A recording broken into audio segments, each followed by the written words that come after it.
Dzień dobry, jest niedziela, 5 listopada. Witam Was w 103 odcinku Stacji Ateizm.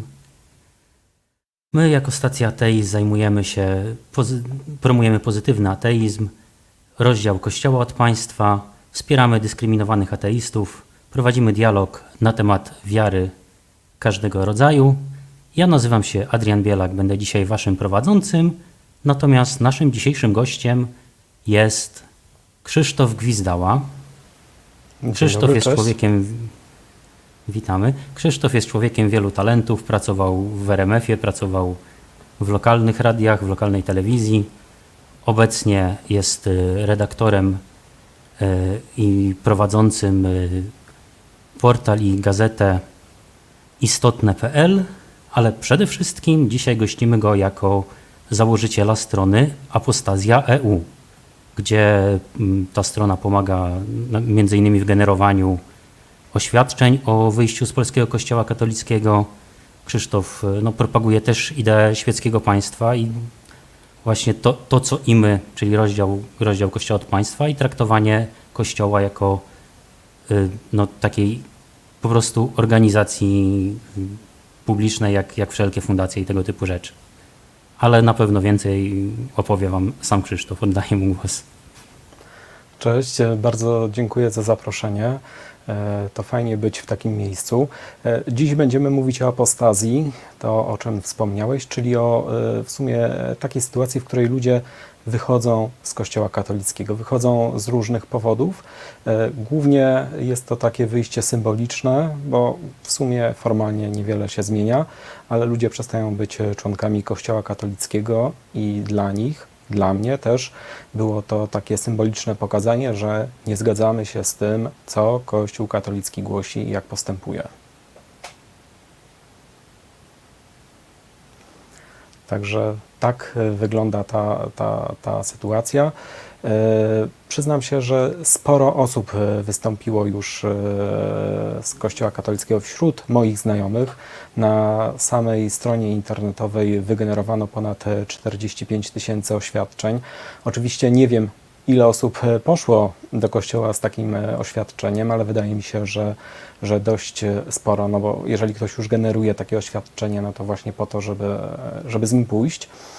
Procedura teraz jest dość prosta. Kiedyś ona była bardziej skomplikowana, bo potrzeba było świadka albo dwóch nawet. Teraz wystarczy po prostu złożyć oświadczenie na papierze o tym, że się opuszcza Kościół katolicki i po jakimś czasie jest się wypisanym, znaczy nie do końca wypisanym, bo to jest tak naprawdę tylko adnotacja w księdze ochrzczonych, że opuściliśmy Kościół katolicki. Po jakimś czasie można dostać takie świadectwo chrztu, na którym już będzie napisane, że wystąpiliśmy z Kościoła. Mogę powiedzieć też, że dość duże zainteresowanie właśnie opuszczeniem z Kościoła było tuż po strajkach kobiet, strajkach związanych z zaostrzeniem ustawy antyaborcyjnej. Wtedy był bardzo duży ruch właśnie na stronie internetowej i bardzo dużo oświadczeń wygenerowano. To był taki impuls, za którym poszli ludzie.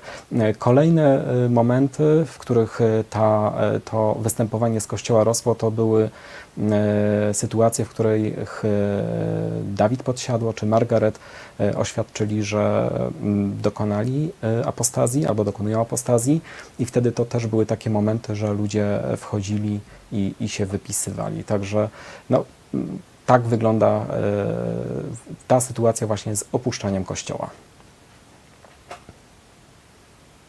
Tak, no na pewno też to, o czym mówisz, że ta sytuacja się zmieniła, to też jako stacja śledziliśmy ten temat. Jak sięgniecie do archiwalnych odcinków, no znajdziecie, że rozmawialiśmy na ten temat. Właśnie ta procedura została uproszczona, że księża też robili duże problemy, sami nie wiedzieli, jak to wygląda, aczkolwiek nadal jest pewien problem w tej sprawie w kwestii RODO, żeby te dane jednak nie tylko były odnotowane w kościele, ale i po prostu, żeby to było wykreślone z tych ksiąg parafialnych, tak, żeby te dane osobowe nie funkcjonowały. Choć ale powiem Ci nie od dla razu, wszystkich jest to aż tak. Tak? Powiem Ci od razu, że jest to w tej chwili niemożliwe. ponieważ Kościół jest wyłączony jakby z tych przepisów, które dotyczą wszystkich w Polsce i Kościół ma własnego inspektora ochrony danych osobowych i oni mają swoją odrębną instrukcję z tym związaną. No i niestety, ale sprawa wygląda tak, że no nie mamy w tej chwili takiej możliwości prawnej żądania tego, żeby nas wykreślono. Po prostu jeżeli zostaliśmy ochrzczeni, to jesteśmy zapisani w Księdze Ochrzczonych i tam nasze imię, nazwisko, ale także imiona naszych rodziców są zapisane. I niestety tej informacji w obecnym stanie prawnym nie możemy usunąć. Dla mnie jest to dziwna sytuacja, ponieważ moim zdaniem wszystkie instytucje w Polsce powinny być równo traktowane i Kościół katolicki powinien też podlegać tym samym przepisom. Ale tak nie jest. No i niestety dochodzi po prostu to wypisanie z Kościoła katolickiego tak naprawdę polega na dopisaniu do informacji o naszym chrzcie, właśnie informacji, że wystąpiliśmy z Kościoła, czyli de facto jest podwójna informacja, że zostaliśmy ochrzczeni, a druga informacja taka, że wystąpiliśmy z Kościoła. Tak to wygląda, to jest właśnie to nierówne traktowanie instytucji Kościoła i innych instytucji w Polsce, stowarzyszeń, fundacji, wszystkich tych, które działają dla dobra ludzi. Tak, no na pewno jest to duży problem. Nie wiem, czy nie jest, czy w przyszłości nie byłoby możliwe od strony unijnej do tego podejść, czy Unia jakoś tego nie wyreguluje, ale nie znam się tutaj na prawie. Ale tak jeszcze w międzyczasie, zanim zadam Ci kolejne pytanie, przypomnę, że można do nas tutaj na stację się dodzwonić. Jeżeli macie jakieś pytania, chcielibyście z nami porozmawiać. Numer do stacji to jest 71 723 0575. W tej chwili wszystkie linie są otwarte i jak zakończymy wstęp, tak Krzysztof przekaże, co ma do przekazania, to będziemy mogli odebrać od Was takie połączenia. Możecie już dzwonić, zaczekać na linii na takie połączenie. A kolejne pytanie, jakie bym do Ciebie miał, no to stawiając się w roli takiego adwokata diabła, skoro no, ja nie mam na przykład nic wspólnego z Kościołem, tak, nie chodzę powiedzmy od paru lat, co dla mnie zmienia taka apostazja? Dlaczego powinienem takiej apostazji dokonać? Formalnie nic nie zmienia, natomiast symbolicznie bardzo dużo. My jako ludzie lubimy symbole. Także katolicy lubią symbole. Zresztą są nawet w nich rozmiłowani i w sumie często w Biblii jest zapis, aby nie tworzyć sobie podobizn Boga i tak dalej, a przecież katolicy lubują się w tych podobiznach. No więc te symbole są ważne i dlatego pójście z takim oświadczeniem do proboszcza parafii jest mega symbolem. Jest to pokazanie, że nie zgadzamy się z tym, co mówi Kościół katolicki. Dla mnie było ważne to, znaczy ja nie miałem jakiegoś takiego dużego problemu, ponieważ ja już od dawna nie wierzyłem, więc dla mnie to było naturalne, ale drugi argument był taki, że po prostu bardzo mi się nie podobało to, co Kościół robi, bo na co dzień mówi jedno, a robi coś zupełnie przeciwnego. Ludzie Kościoła żyją zupełnie inaczej niż nakazują to swoim wiernym. No i ja pomyślałem sobie, że no ja chcę w ten sposób pokazać, że się nie zgadzam. Więc jeżeli pytasz mnie, po co to zrobić, no właśnie po to, żeby pokazać ludziom Kościoła, ale też swoim znajomym, czasem też sobie, żeby tak powiedzmy unaocznić to, co mamy w głowie. Czyli idę, składam dokument i to jest po prostu taki symbol tego, że faktycznie moje myślenie jest inne i moje działanie jest inne, bo w sumie, nie wiem, może zgodzisz się ze mną, ale to działania sprawiają, że świat się zmienia. Od samego myślenia to niewiele się dzieje. To dopiero kiedy my zaczynamy w jakiś sposób działać, ingerować w to, jaka jest rzeczywistość, to tylko wtedy jest szansa na to, że ta rzeczywistość się zmieni. No tak, i tak nomen omen w pewnym sensie to jest też nauka samego Jezusa, tak? Tak abstrahując od chrześcijaństwa, że on tam mówi, że nie po słowach, tylko po owocach, czy coś takiego, nie? Że nawet Nawet sami chrześcijanie mówią, że liczą się czyny, a raczej kierują się no, słowem, no to powiedzmy. w codziennym naszym życiu, jeżeli rozmawiamy z różnymi ludźmi, przyjaciółmi, znajomymi i tak dalej, i oni nam coś mówią, to tak naprawdę, no fajnie, że coś mówią, ale dopiero w momencie, kiedy jest to działanie, no to wiemy, że tak faktycznie jest. Dlatego ja zachęcam wszystkich. To jest naprawdę wejście na stronę, wypełnienie formularza i wydrukowanie, no to jest góra 2 minuty. Natomiast no, trzeba trochę czasu poświęcić, żeby pójść do tego proboszcza i złożyć to oświadczenie, ale myślę, że im więcej osób tak uczyni, to będzie super. Poza tym apostazji mogą dokonywać też ludzie, którzy wierzą, nie tylko ateiści, bo apostazja, samo słowo oznacza odejście od wiary, ale w Polsce nikt tego tak nie rozumie, natomiast u nas przyjęło się, że apostazja po prostu oznacza odejście od Kościoła katolickiego. Więc samo złożenie tego dokumentu, zresztą ten dokument jest zatytułowany Oświadczenie o odejściu z Kościoła katolickiego, samo to złożenie dokumentu nie sprawia, że my deklarujemy naszą wiarę bądź niewiarę. Więc tej apostazji, w cudzysłowie, mogą dokonywać nie tylko osoby niewierzące, ale także osoby wierzące, które się po prostu nie zgadzają z tym, co proponuje Kościół katolicki. A co proponuje Kościół katolicki, to wszyscy doskonale wiemy. Na co dzień przecież media nam donoszą o tym, co wyprawiają księża, co wyprawiają zakonnicy. Słyszeliśmy przecież o w sumie przestępcach seksualnych z Wrocławia od dominikanów, teraz o Dąbrowie Górniczej słyszeliśmy, co się działo.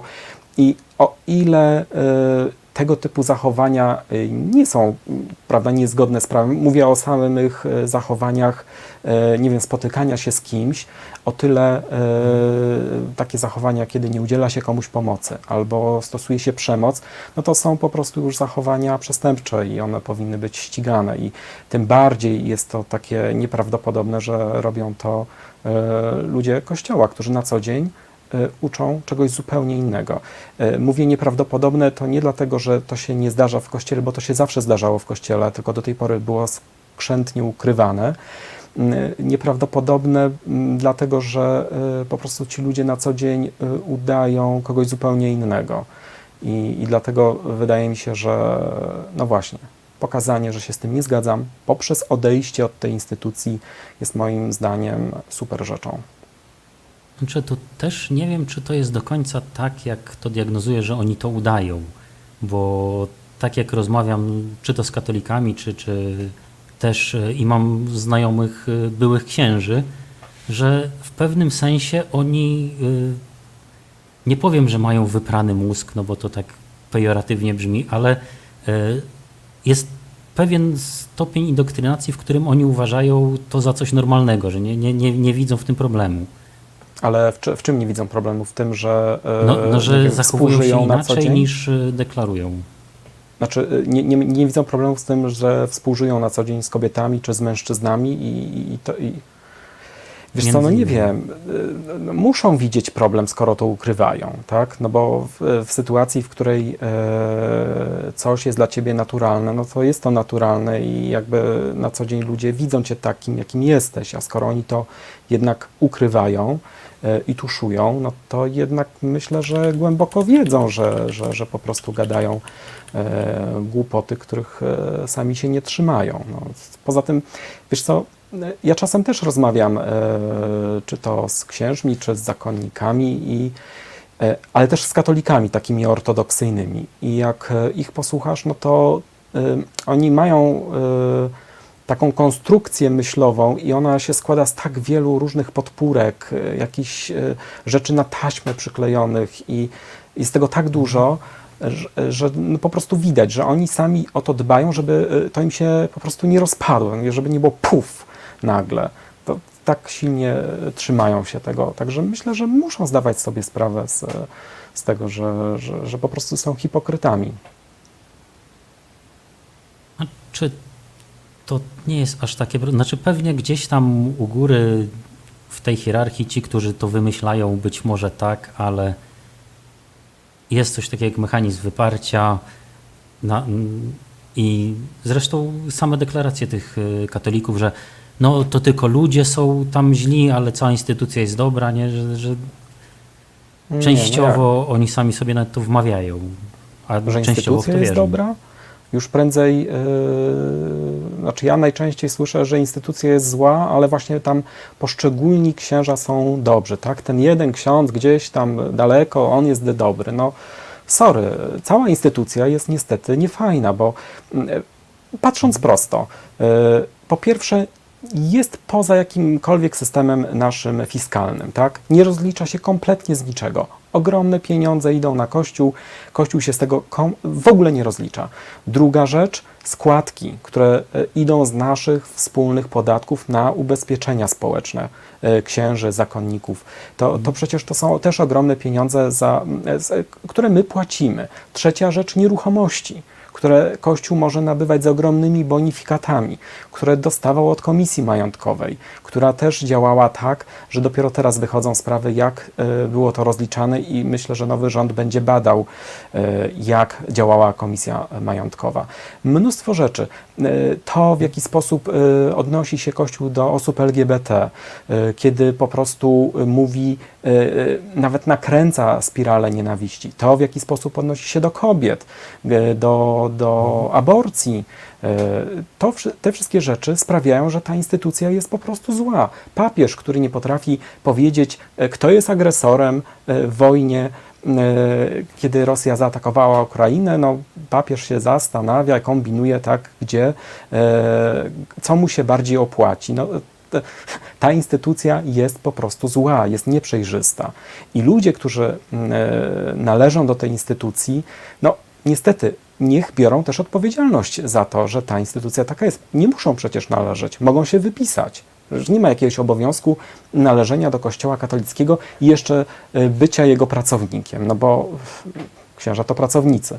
Więc jest taki świetny film, 3 billboardy za Ebbing, Missouri, gdzie no właśnie, główna bohaterka tłumaczy swojemu proboszczowi, który przyszedł ją strofować, na czym to polega.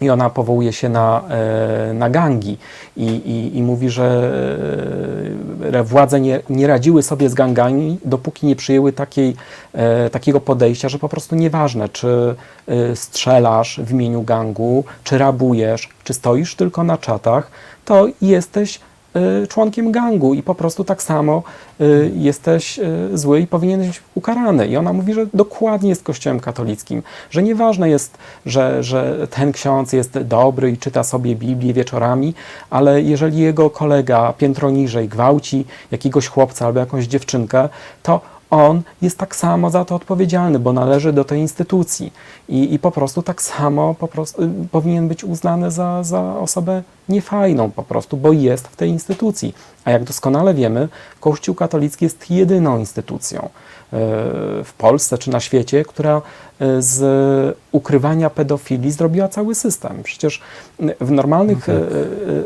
w normalnych firmach, bo owszem, sytuacja pedofilii zdarza się wszędzie. I jeżeli ona się zdarza w jakiejś firmie, tak, i pracodawca się o tym dowiaduje i w ogóle toczy się proces sądowy, no to przecież nikt nie przenosi pana z działu X do działu Y, tak, żeby tam po prostu rozpoczął na nowo swoje życie. No po prostu taki człowiek jest zwalniany z firmy, wydalany i odbywa karę, a Kościół katolicki no po prostu specjalizuje się w ukrywaniu takich sytuacji, przenoszeniu na inną parafię. Ja powiem o takiej sytuacji w Bolesławcu. Jest taka sytuacja, ona oczywiście nie jest związana z pedofilią, ale jest związana z tym, że jeden ksiądz, jak to się mówi w nomenklaturze kościelnej, gorszy parafian. No i ja dowiedziałem się, że Kościół prowadzi w tej sprawie postępowanie, więc napisałem oficjalne pismo do rzecznika kurii, do księdza Wesołowskiego, z takim pytaniem, czy coś takiego jest prowadzone. On mi odpisał, nic mi o tym nie wiadomo. Więc ja sobie myślę zaraz, No, to albo tobie już nic w nie tym jest momencie dostał list od ciebie, więc już mu jest wiadomo. No nie, no, Fizycznie w tym momencie. odpowiedział, że nic mu w tej sprawie nie wiadomo, więc ja sobie myślę zaraz. Bo potem się będzie wykręcać, że on mi napisał, że nic mu nie wiadomo, ale coś było, a może nie było, więc napisałem, czy to oznacza oficjalnie, że kuria nie prowadzi żadnego postępowania. No więc odpisał mi, że nie, ale że gdybym coś wiedział, to żebym powiedział i napisał i tak dalej. Po czym dowiaduje się, że tak naprawdę kuria prowadzi od dawna postępowanie, wypytuje ludzi, przeprowadza przesłuchania, więc doskonale wiedzą, o co chodzi i czego dotyczy sprawa, ale Systemowo po prostu dokładnie. mają nałożone milczenie. Tak, i ja myślę, że oni już teraz pracują nie nad tym, żeby problem rozwiązać, tylko jak problem ukryć. Jak zrobić tak, żeby wyciszyć, żeby się wszystko zgadzało, czyli żeby się kasa zgadzała, tak? Bo jeżeli ten kościół, ta parafia przynosi dobre dochody dla biskupa, to myślę, że będzie ok. A jeżeli te dochody nie są takie fajne i można więcej, no to myślę, że wtedy można też pomyśleć nad wymianą księdza. I tutaj widzę, rozgadałem się, że przepraszam. mamy... Bardzo proszę. Ale temat jest bardzo ciekawy, ale mamy też priorytety, mamy dzwoniących i myślę, że moglibyśmy wziąć linię numer 2 Michała, który ma bardzo ciekawe pytanie w kontekście apostazji. Więc poprosimy linię numer 2.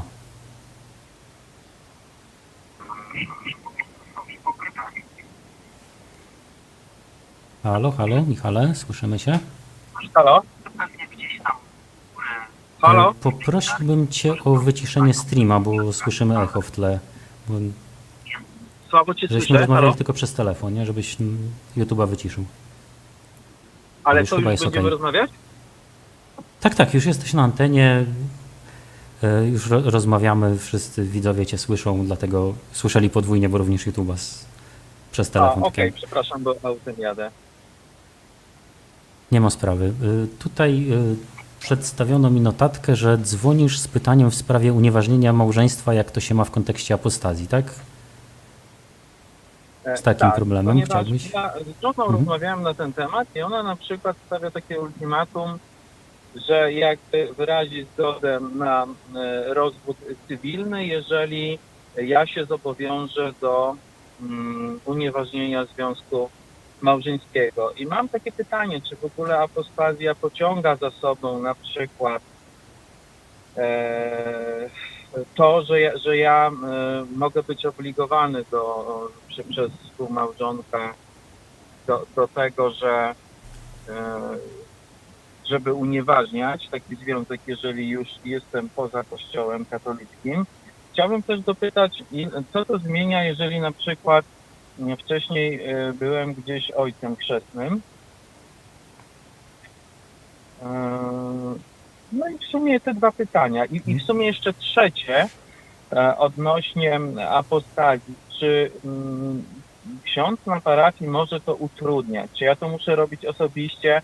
Czy mogę to wysłać listem potwierdzonym, poleconym za potwierdzeniem odbioru i to załatwia sprawę? Czy ja muszę osobiście tam być? Bo Kościół jest taką instytucją jakby mało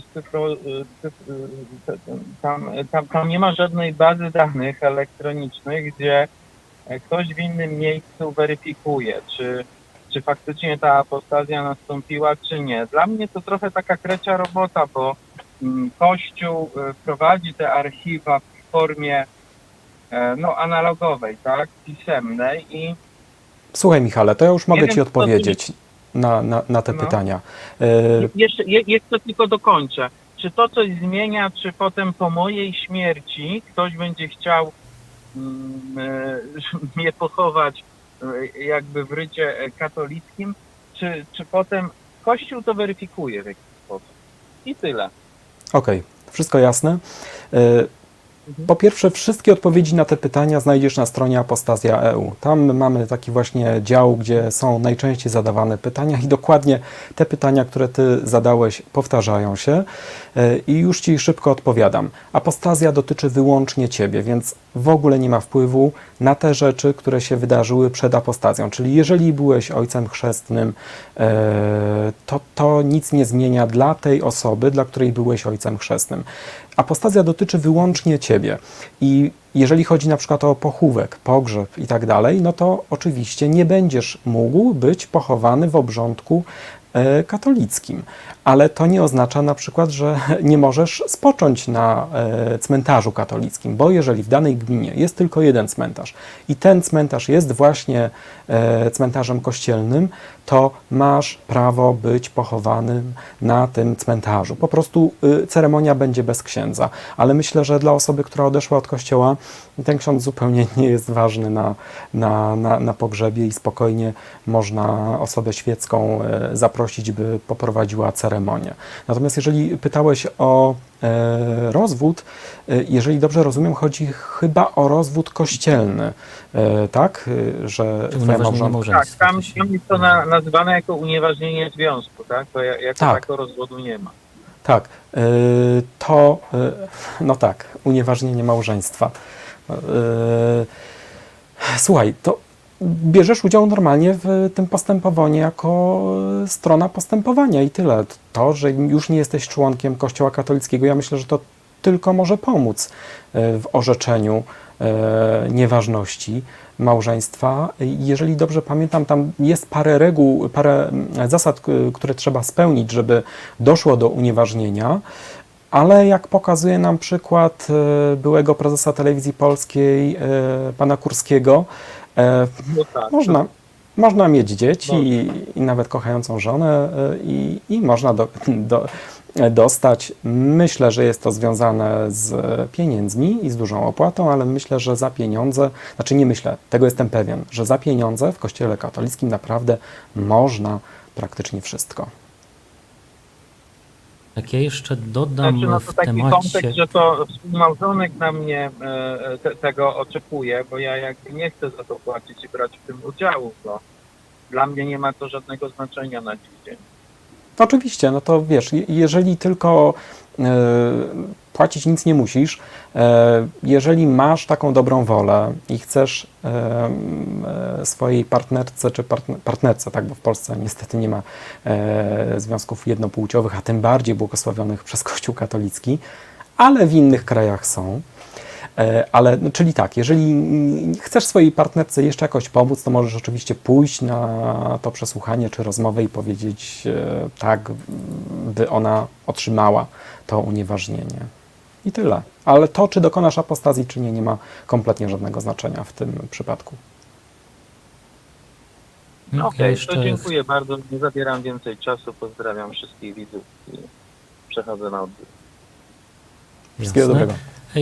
Ja jeszcze tak dodam w temacie tego pogrzebu, bo swojego czasu się interesowałem, jak to wygląda i przepisy w Polsce są dość, powiedzmy, ciekawe w tym względzie, ponieważ de facto jest problem z tym, żeby pochować kogoś poza cmentarzem i to nie są przepisy jakieś kościelne, to są przepisy po prostu sanitarne. Sanepid Tak, wymaga nie od tego, wolno. że są Nie po wolno. prostu wyznaczone miejsca, gdzie można pochować Dokładnie. człowieka. Więc masz dwie opcje. Albo chowasz go na katolickim cmentarzu, bo innego po prostu nie ma, tylko oczywiście bez całego ceremoniału, albo człowieka możesz skremować, przy czym możesz sobie tą urnę przechowywać w domu, ewentualnie w jakimś tam grobowcu, ale nie możesz tych prochów rozsypać w żadnym miejscu publicznym, nad morzem czy gdzieś. Możesz je rozsypać ewentualnie na terenie prywatnym. Dokładnie. Tak to wygląda w kwestii przepisów de facto sanepidu. Tak, Polsce. dokładnie. Nie wolno takich rzeczy zrobić. I w ogóle na przykład ze zwierzakami też jest kłopot, bo wielu ludzi traktuje zwierzęta jako członków rodziny i potem tak naprawdę no, kłopot jest co zrobić, bo według prawa powinni oddać do spalarni po prostu, co dla niektórych oddać do spalarni, żadnych prochów nie otrzymać, to po prostu wrzucić do śmietnika i tyle, co dla niektórych jest po prostu niewyobrażalne i po prostu no, łamiąc prawo jednak po prostu chowają gdzieś w jakimś miejscu, czy w ogrodzie, czy w lesie i tak dalej. Zdarza się, znam taki przypadek prokuratorki, która sama wie doskonale, jak wygląda taka sprawa, no ale tak kochała psa, że pochowała go pod drzewem w lesie. No, co Jakieś oznacza, to- że po prostu fajnie by było, gdyby te przepisy w Polsce się zmieniały i szły z duchem czasu i jednak umożliwiały ludziom pochowanie zwierząt chociażby na cmentarzach.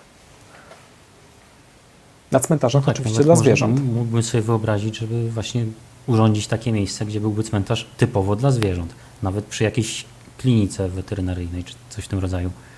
Dokładnie. Swoją drogą można też takie zwierzę albo do uśpienia, albo nawet już, że tak powiem, zwłoki zwierzęcia zostawić w takiej klinice i oni to zutylizują. Są takie procedury też. Jest tak. To co, to może weźmiemy teraz telefon z linii numer 1 Przemka. Co ty na to? Bardzo proszę. To poprosimy linię numer 1.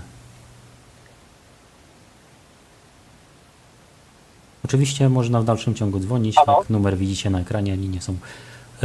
Halo, Przemku, słyszymy się? Halo? Halo, co mnie słychać? O tak, teraz już cię słychać. Jesteś na antenie. Słucham, z czym do nas dzwonisz, Przemku? Od czego by tu zacząć? Jestem ojcem 2 dzieci. Teraz jestem trochę po 30 i planuję popełnienie apostazji, zrobienie apostazji. Wywodzę się z rodziny wierzącej. Mhm. W moim otoczeniu to jestem chyba pierwszą osobą, która otwarcie mówi, że nie chodzi do kościoła, że w to nie wierzy, że opuszcza wiarę. I chyba będę pierwszą osobą, która to złoży oficjalnie na papierze. Mhm. No mam dużo obaw z tym związanych, bo zależy mi na dobrych relacjach z całą rodziną, z żoną, z rodzicami, z rodzeństwem, że wszyscy są osobami wierzącymi, regularnie chodzą do kościoła.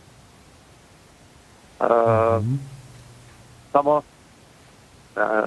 Samo powiedzenie im, że ja w to już nie wierzę, to już był dla mnie duży wyczyn. Nie wiem, jak dla innych to wygląda.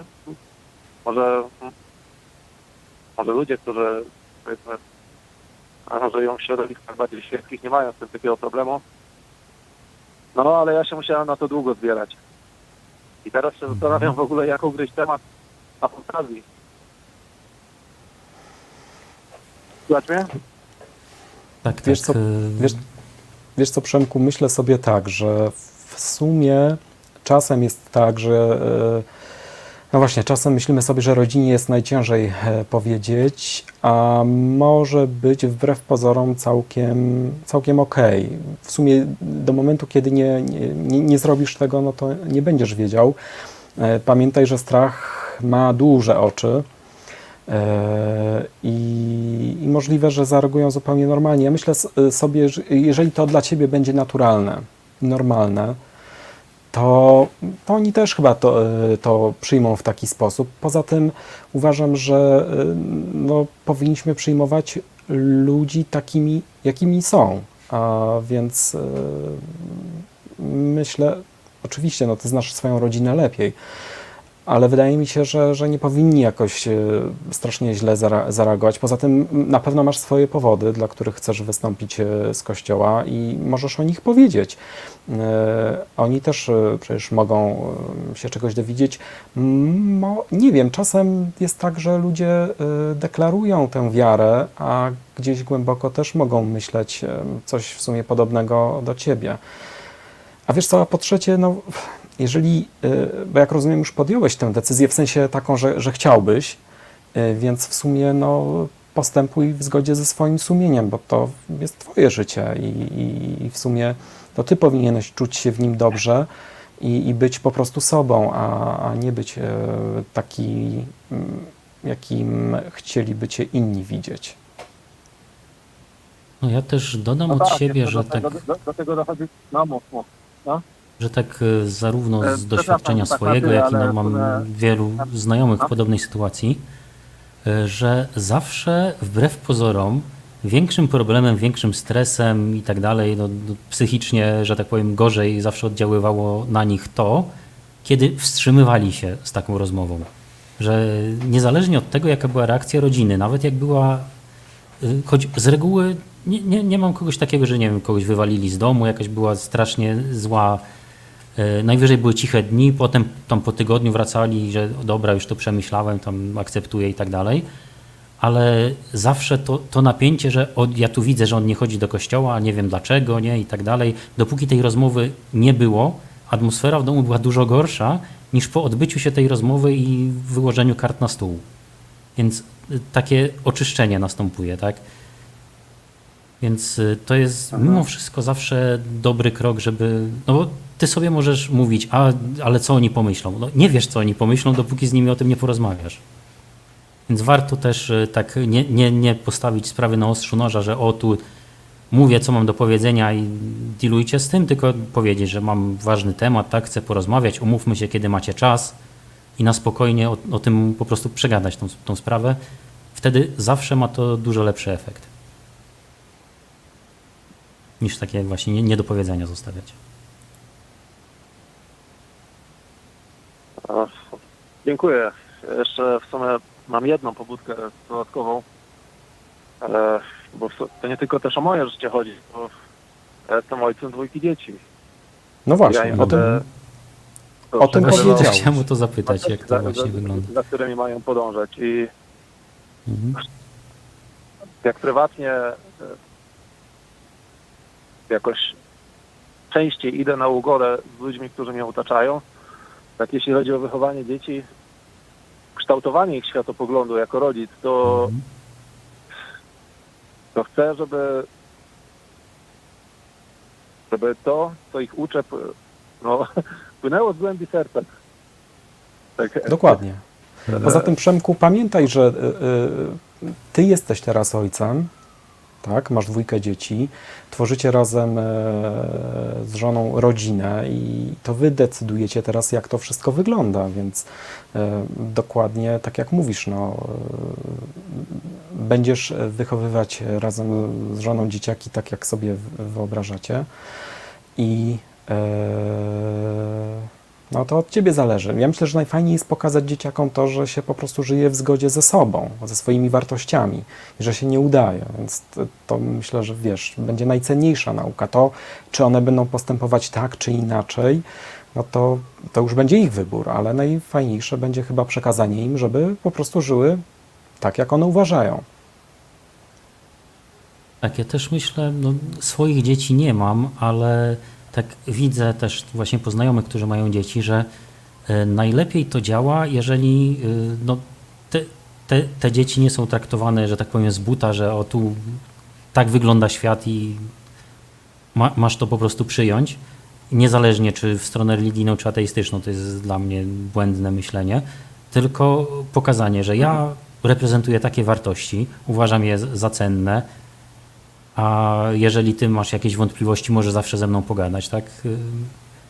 Że taka sytuacja otwarta, że jeżeli chcesz, żeby oni akceptowali twój wybór, no to ty również musisz akceptować ich wybór, tak?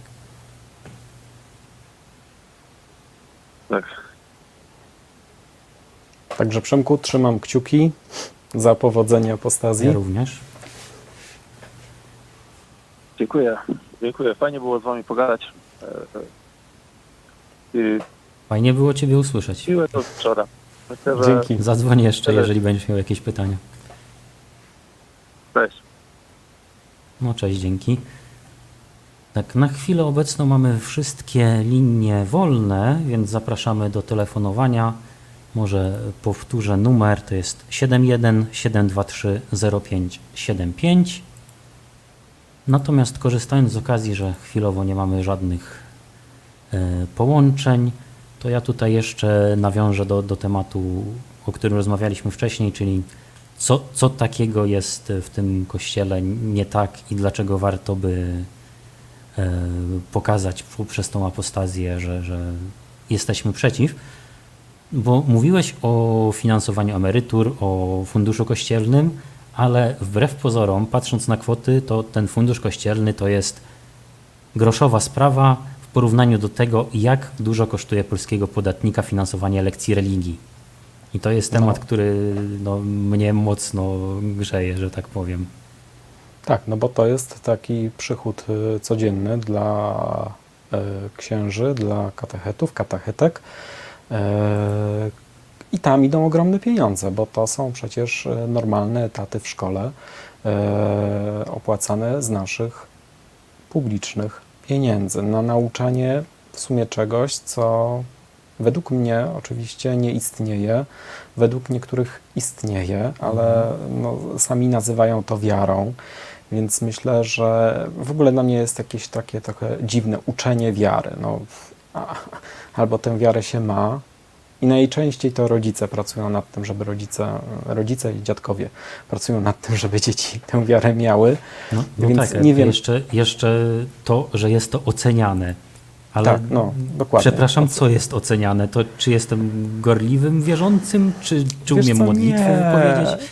Tak, pamięciówka jest to jest- oceniana, tak jak w wielu innych przedmiotach. Przecież wiemy, jaka jest polska Nie wiem, szkoła. za moich czasów były lekcje religii, ale chyba nie było ocen. Tak coś mi się kojarzy. Na pewno nie było na świadectwie takiej oceny, chociaż nie wiem, nie pamiętam, to było lata temu. Ale Wiesz co, nawet jak co- była jakaś co- ocena, to nie liczyła się do średniej na pewno. To tyle było za moich czasów na pewno. Co w polskiej szkole może być oceniane? Najczęściej to jest to, ile zapamiętałeś. Nie czy zrozumiałeś, nie czy potrafisz syntetyzować materiał, wyciągnąć wnioski i tak dalej. Nie. Liczy pytanie z języka polskiego, to nie wiem, w co był ubrany bohater w jakiejś tam sytuacji. Takie rzeczy się zdarzają do tej pory i to jest tak głupie, że szkoda nawet to komentować, więc myślę, że na lekcjach religii tak samo. Dzieci muszą, Znaczy, czy młodzież. teoretycznie na normalnych, tutaj robię palcami cudzysłów, jak ktoś Tak. tylko słucha, bo można nas słuchać, jesteśmy w formie podcastu na Spotify też dostępni. Oczywiście po nagraniu będzie to wrzucone, zapis. W każdym razie z normalnego przedmiotu mamy coś takiego jak podstawa programowa. Z religii tego nie ma, więc ocena polega na tym, na ile uczeń zna tą podstawę programową, na ile umie, ale Żeby było dla w mnie to ogóle jest trochę śmiesznie, absurdalne. żeby było w ogóle, to jeżeli chodzi o lekcje religii, to na przykład dyrektor szkoły, czy w ogóle kuratorium nie mają żadnego wpływu na treści tam przekazywane. Tak? To tylko biskup może decydować co i jak. Natomiast szkoła musi płacić. Tak? Szkoła płaci, szkoła, czyli samorząd de facto, bo pieniądze pochodzą z Dokładnie. subwencji oświatowej, więc jedni ludzie płacą, a zupełnie inni mają wpływ na to, co jakiś tam człowiek gada dzieciakom. Ale już abstrahując od tego, to wiemy też, że na lekcjach religii nie dowiemy się niczego o innych systemach religijnych, o innych wierzeniach. Tylko w kółko jest maglowana jedna religia. A efekty, jak widać, po tym, że się młodzież laicyzuje, efekty są żadne. Po prostu najzwyczajniej Myślę, że w świecie wręcz są... efekty są negatywne. Tak, pieniądze są przepalane. Znaczy to służy tylko temu, moim zdaniem, żeby przekazać duże pieniądze właśnie Kościołowi katolickiemu. I tyle. I to jak najszybciej, ale właśnie, to jest kwestia też konkordatu, bo kwestia właśnie lekcji religii jest zapisana w umowie między polskim państwem a Watykanem. I tam jest mowa o tym, że polskie państwo organizuje lekcje religii. Jeżeli dobrze pamiętam, to chyba nie ma tam mowy o finansowaniu. Mogę się mylić, ale wydaje mi się, że nie ma. W konkordacie, w konkordacie chyba nie ma zapisu o finansowaniu lekcji religii. Jest tylko mowa o organizowaniu lekcji religii. Ale to można sprawdzić. Każdy, kto nas słucha, może sobie zerknąć do konkordatu. Co ciekawe, o lekcjach religii jest też w Konstytucji, przy czym tam jest zapis, że powinny być organizowane w zależności od wyznania, jakie są potrzeby, więc Tak, to oczywiście. też leży u nas w kraju, bo oczywiście nie są organizowane lekcje religii, nie wiem, islamskiej czy jakiejś innej. O, Jak i nam widzę, że podpowiada mamy tutaj kolejną kolega, Mhm. tak, a podpowiada nam tutaj nasz host, że w konkordacie nie ma mowy o finansowaniu lekcji religii, także Kościół powinien je sobie sam finansować. W takim razie państwo powinno zapewnić tylko miejsce. Ale tak naprawdę powinniśmy czym prędzej pozbyć się konkordatu, wymówić tę umowę, a to jest związane z tym, że trzeba dokonać zmiany konstytucji. Na to się chyba na razie nie zanosi, ale myślę, że chociażby to finansowanie nad tym można Chociaż popracować. sądząc po frekwencji w ostatnich wyborach, gdyby było referendum o zmianę konstytucji, myślę, że Myślę, że wtedy Kościół ta rzuci... wymagana rzuci się- 50% frekwencja by była. Tak, ale Kościół rzuci się natychmiast Ja powiem tak, miałem znajomego w roku 2000, który opowiadał mi, że pracował w agencji PR-owej, która była zatrudniana przez Episkopat Polski. I oni już wtedy, czyli 23 lata temu, pracowali nad tym, żeby wyciszać tematy, które są dla nich niewygodne. I normalnie nad tym pracowali specjaliści komercyjnie i dbali o to, żeby takie tematy były wyciszane. Myślę, że teraz Kościół też korzysta z wielu specjalistów po to, żeby pewne tematy przepychać. Na pewno mają swoich ludzi, którzy lobbują na rzecz prawa. Także to jest twardy orzech do zgryzienia, zmiana prawa, ale myślę, że jest możliwa. No a ze zmianą konstytucji nie jest to prosta sprawa. Nie jest. Ale trzeba mieć chyba nadzieję, że się da w końcu. No zresztą ja myślę tak, przede wszystkim wiedza dla ludzi. Jeżeli ludzie będą wiedzieli, ile pieniędzy jest przeznaczanych na Kościół, ile tej kasy idzie i jak to jest wszystko marnotrawione, to myślę, że wtedy byłaby szansa, żeby coś się zmieniło. Z tego co pamiętam, około 190 milionów z tego funduszu kościelnego i jakieś 2 miliardy na lekcje religii. Tak, 2 miliardy na Dlatego religii, wspomniałem, że lekcje religii to jest Tak. o wiele większa kwota niż bo niż ta fundusz subwencja. kościelny to są ubezpieczenia i remonty kościołów, tego typu rzeczy. Ale mówię, że jest telefon. Tak, ale jeszcze tutaj na czacie nam tutaj piszą zza kulis, że tak powiem, że jeżeli chodziłoby o same zmiany w konstytucji, to musi być to 2/3 większość chyba. konstytucyjna, czyli 2/3 łącznie z Sejmu i Senatu, Tak. więc koalicja tyle nie ma. Natomiast jeżeli chodziłoby o tą sytuację z referendum, o której ja wspomniałem, no to by było, jeżeli zatwierdzalibyśmy nową konstytucję zupełnie. A same zmiany, no to jest kwestia przegłosowania w rządzie. Tak, mamy telefon, tutaj nawet widzę w tej chwili już 2.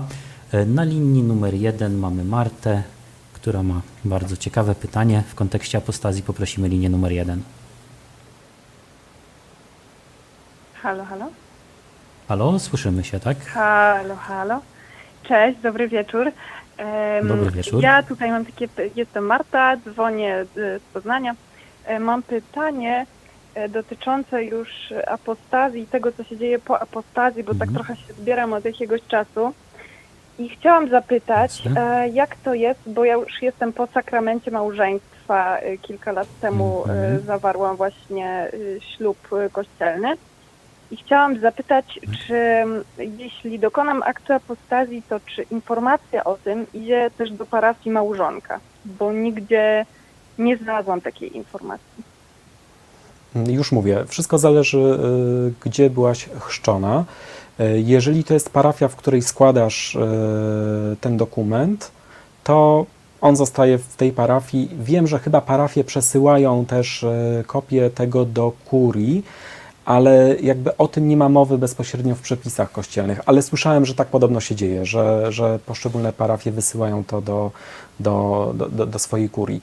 Natomiast jeżeli składasz to w kościele, gdzie mieszkasz, a parafię chrztu miałaś gdzie indziej, no to ten kościół, ten proboszcz tej parafii prześle ten dokument do parafii chrztu i tam zostanie to Tak, odnotowane.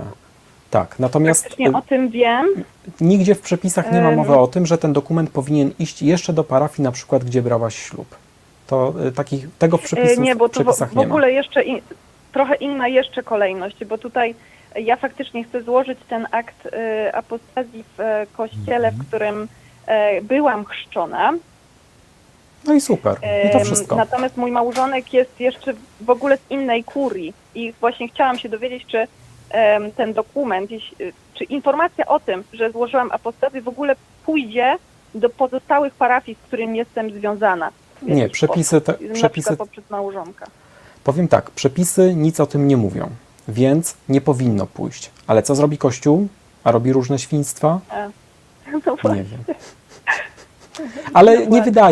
nie wydaje mi się, bo to też, powiem Ci tak, Kościół robi różne świństwa, ale też liczy pieniądze. Jednak wysłanie takiej informacji do innej parafii jest związane z wydrukowaniem dokumentu, naklejeniem znaczka, a oni liczą pieniądze, naprawdę umieją liczyć pieniądze i myślę, że po prostu, poza tym, wiesz, no, tak jak mówię, nie ma tego w przepisach, więc nie wydaje mi się, żeby to wysyłali.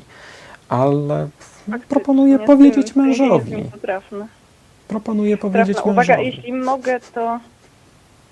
Jeśli mogę, przepraszam, bo właśnie tak nie wiem, czy sobie nie wchodzimy w słowo. Jeśli mogę, to jeszcze jedno pytanie, bo pamiętam, że kiedy brałam sama ślub, to nie było wymagane wtedy od świadków żadnego potwierdzenia o byciu właśnie osobą wierzącą, ochrzczoną czy wybierzmowaną. A na stronie Apostazja EU znalazłam informację, że dokonanie apostazji jakby wyklucza mnie tutaj z tej możliwości zostania świadkiem na ślubie, na przykład konkordatowym. To Czy to jest kwestia dobrej woli tego księdza, który udziela ślubu? tu jest inna sprawdzania? zupełnie Czy sytuacja, bo nie musisz być na przykład bierzmowana czy cokolwiek, ale musisz być katolikiem, żeby być świadkiem na ślubie. W momencie, kiedy dokonałaś aktu apostazji, wypisała się z Kościoła katolickiego, więc nie możesz być świadkiem Tak. uroczystości katolickiej po prostu. Po prostu, czyli O to chodzi. formalności tutaj nie mają nic do roboty, Dokładnie. że tak powiem. Nie, to Dobra. jest, tak to po prostu wygląda. Okej, to dzięki wielkie i miłego wieczoru. Dzięki wzajemnie. Zadzwoń jeszcze. Tak, i mamy na drugiej linii Łukasza z Kielc. Poprosimy linię numer 2.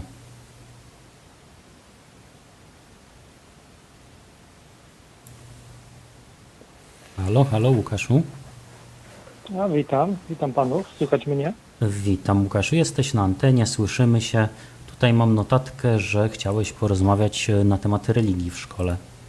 Co dokładnie chciałbyś Również wiedzieć? miło. Jakie jest twoje pytanie? Również miło was słyszeć. Generalnie, znaczy ja nie mam może pytania, tylko taką refleksję. Mhm. Jakby jestem słuchaczem radia od dłuższego czasu i tak jakby przysłuchuję się ogólnie debacie w Polsce na temat religii, na temat katechezy w szkole i zastanawiam się, czy w ogóle nasze społeczeństwo na obecną chwilę jest gotowe na to, żeby podejmować takie kroki dosyć jednoznaczne, można powiedzieć, może nie do końca radykalne, ale takie zdecydowane, jeżeli chodzi o naukę religii, w ogóle obecność religii w sferze publicznej. No bo co w zamian? Co w zamian? I to jest takie w zasadzie pytanie bardzo Jak to, Łukaszu, co w fundamentalne, zamian? Bo, no nie wiem, Co w czy zamian? nasze społeczeństwo jest czy nasze społeczeństwo jest gotowe w ogóle na to. Wolne. Ja myślę, że polskie społeczeństwo potrzebuje po prostu takiego, no nie wiem, bata religijnego nad sobą. A czy Jakiegoś wiem, takiego co masz na przewodnictwa, żeby myśli? mówić ludziom to, co jakby chcą słyszeć, żeby po prostu mówić im jak żyć. Wiem, co masz na tak, myśli zastanawiam i obawiam się, że to, że masz takie myśli właśnie wynika z tego, jak głęboko się ta religia zakorzeniła w Polsce, że ludziom jest ciężko sobie wyobrazić, że po prostu ten kraj może funkcjonować bez religii, że jest też taki stereotyp, że jeżeli nie będzie, znaczy nawet jest powiedzenie, hulaj duszo, piekło nie ma, tak? Że jeżeli nie będziesz miał nad sobą straszaka w formie jakieś tam kary w przyszłym życiu, no to ty będziesz automatycznie osobą niemoralną, co nijak cię nie ma do rzeczywistości. No, akurat my jesteśmy ze środowiska ateistycznego, jesteśmy żywym przykładem, że brak religii w naszym życiu bynajmniej nie uczynił z nas osób niemoralnych, a nawet bym powiedział, że wręcz przeciwnie. Ja uważam, że jestem moralnie na dużo wyższym poziomie, odkąd no, nie zwracam uwagi na nakazy religijne, że tak powiem. Więc myślę, że to jest obawa, która no, po prostu nie jest uzasadniona, tak? Że mamy Wiesz co, Łukaszu? tradycję i tak dalej, mamy etykę, jesteśmy dobrymi ludźmi z natury, nie potrzebujemy tej religii, żeby funkcjonować. Wiesz co, Łukaszu, ja myślę sobie, przypomnij czasy, kiedy byłeś dzieckiem albo chłopakiem w szkole średniej. To jak ktoś by ci powiedział, że nie masz danej lekcji, no to super, w końcu wolne, szybciej do domu. Tu naprawdę nie będzie żadnego kłopotu z tym, że nie będzie lekcji religii. Serio, naprawdę, po prostu nic. Owszem, rodzice mogą mieć tych młodszych dzieci kłopot taki, że dziecko szybciej wróci do domu. A wiadomo, że młodszymi dziećmi trzeba się opiekować. No i w sumie im dłużej dziecko jest w szkole, tym fajniej, bo mamy w domu luz. Ale to jest kwestia dla starszych. Natomiast dla dzieciaków, dla młodzieży super, po prostu mniej, 1 czy 2 lekcje tygodniowo. A też Właśnie tak powiem, patrząc że od... mogę, jakbym mógł się tu odnieść. Mhm.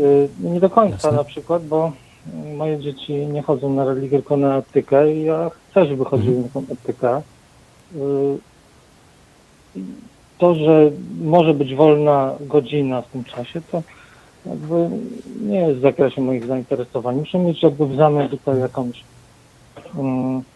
no, lekcję etyki w tym przypadku. I to A jest kto dla ich mnie uczy istotne. etyki u ciebie? No nie katecheta, akurat o to zadbałem. O. Nie, to pani tam od No, języka. to nie jest częste wbrew pozorom. Niestety. Proszę? Mówię, że to wbrew pozorom nie jest takie częste niestety i zdarza się nawet, że No ksiądz też, uczy jakby etyki, co już jest w ogóle Jak tam, postawieniem tematu na głowie. tak, jakiś czas temu jakby te decyzje były podejmowane, no to ja już to wszystko to jakby o to zadbałem. Natomiast w zamian ja tak się interesuję hobbystycznie taką socjologią, psychologią społeczną i no trudno na ten czas, żeby dokonać takich głębokich zmian. To młode pokolenie, które rośnie, powiedzmy 18+, no to oni myślę, że zerwią z tym już na dobre. Natomiast na obecną chwilę, jeszcze póki żyją moi rodzice, dziadkowie to już nie, wiem, to będzie to dosyć trudne. Ja wiem, bo rozmawiałem, jak opuszczałem Kościół katolicki, to rozmawiałem na ten temat z moją mamą i no byłem zadziwiony jakby zamknięciem takim intelektualnym. To jest taki Znaczy, przykład myślę, osoby że bliskiej, ale ja wiem, że tutaj- wiele osób jest tak bardzo mocno zamkniętych intelektualnie przez religię i to powoduje, że na ten czas głębokie zmiany, między innymi w nauczaniu religii, będą trudne, jak mi się wydaje. Znaczy, myślę, że tu nieco też błędnie stawiasz diagnozę, że no bo tak jakby wynika z twojej wypowiedzi, jakby ta zmiana miała być taka: dzisiaj uczymy religii wszędzie i każdego, a jutro nie uczymy nikogo i nigdzie. Na pewno tak to nie nastąpi. Na pewno to będzie bardziej płynna przemiana, że tak jak na przykład teraz są postulaty, żeby lekcje religii były zawsze na pierwszej lub ostatniej godzinie, żeby łatwiej było z nich zrezygnować, czy żeby ta religia została przeniesiona do salek katechetycznych. Też są postulaty w kwestii finansowania tych lekcji, że dlaczego niewierzący mają płacić za naukę religii i tak dalej. Więc myślę, że te zmiany będą następować małymi krokami i tak jak mówisz, że pokolenie naszych dzieci dopiero tak jakby zamknie ten temat, więc ten temat będzie płynny przez, podejrzewam, jakieś 20 lat jeszcze co najmniej. Ale te zmiany już się dzieją, to już tego nie powstrzymamy. Myślę, że perspektywa jakiejś dalszej przyszłości do tych lekcji religii nie będzie. niezależnie od tego, co my teraz na ten temat myślimy, że to po prostu nastąpi, bo to już się dzieje. No tak, no, dokładnie.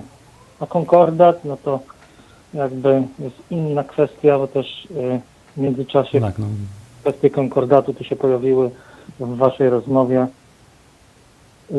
No ja na przykład uważam, że konkordat powinien być w trybie natychmiastowym wypowiedziany. Wiem, że to jest trudne, niemniej jednak no jest to konieczne. Głównie ze względu na to, że moja refleksja jest generalnie taka, że Kościół w Polsce dzieli społeczeństwo. Jesteśmy my i wy. Jesteśmy my tu, gdzie stoimy, tu, gdzie powinniśmy stać, i jesteście wy tam, gdzie stało żono. Cytując klasyka. Mhm. Jest Tak, i ten czarne podział- i białe, bez Dokładnie. odcieni szarości. I to jest największy mój zarzut, choć ja rozmawiam czasem z lokalnym proboszczem, jak z człowiekiem, nie wiem, jak z księdzem, jakimś katechetą, duszpasterzem, jak z człowiekiem. I on jakby mówi mi o tym, że jest problem w Kościele, że księża, hierarchowie psują Kościół, że religia jest słaba w szkole, nauka, katecheza i że generalnie to fajnie by było coś zmienić i może by świeccy coś zmienili. Ja mu na to, że świecki w Kościele nie mam nic do powiedzenia, więc jak się oni za to nie wezmą sami za siebie, to się nie mogą No tak. oglądać na swoich wiernych.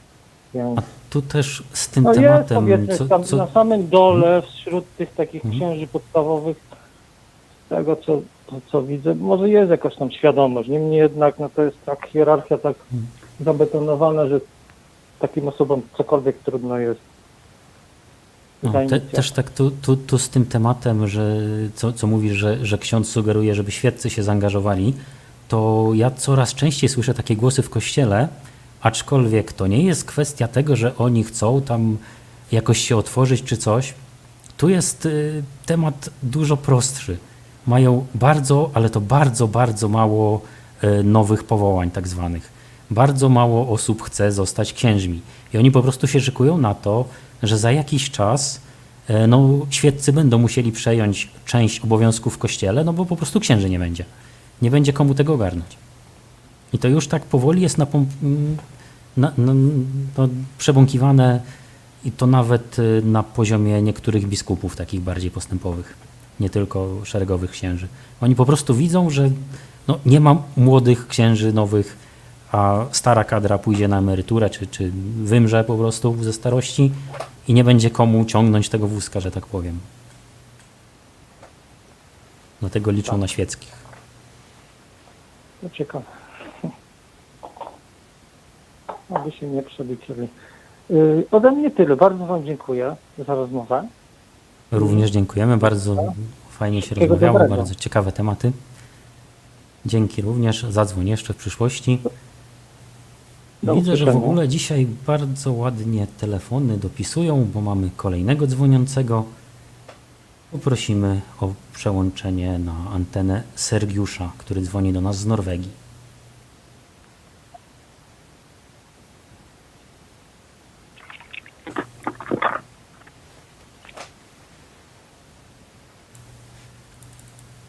Halo, halo, słyszymy się?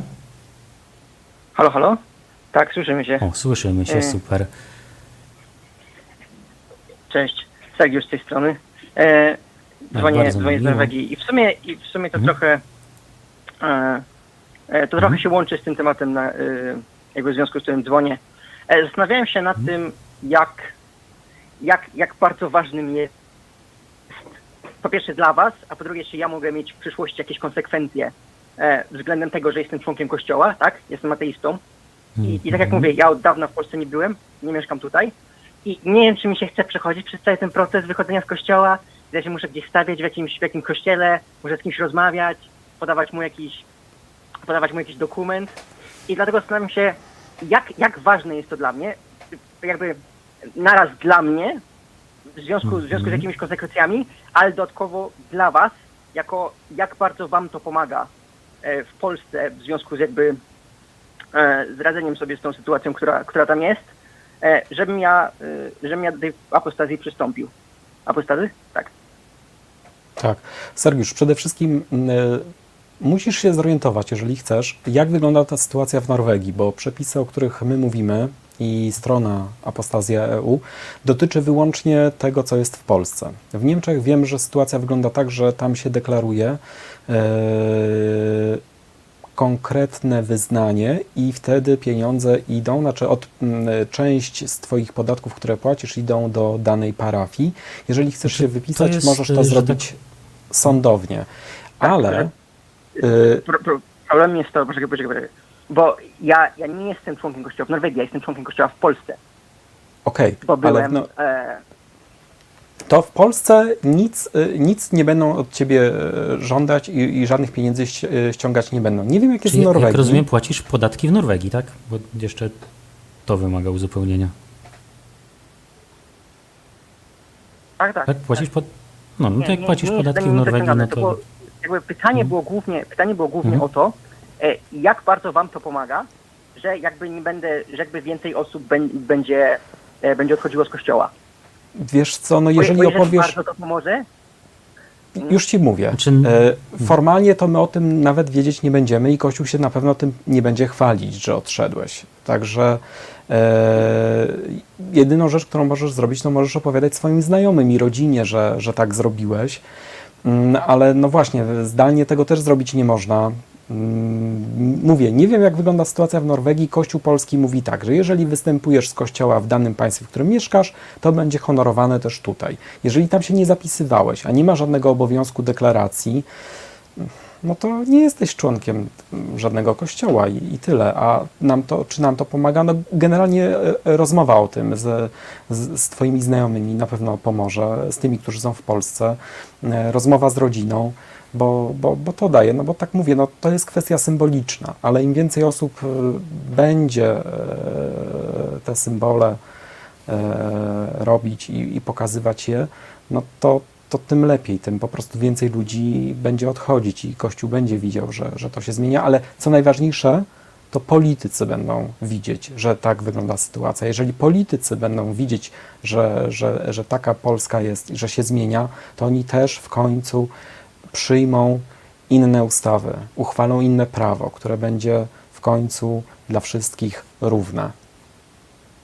Znaczy teoretycznie to im więcej osób dokona takiej apostazji, to powinno to statystycznie dać lepszą pozycję negocjacyjną, na przykład przy zerwaniu konkordatu.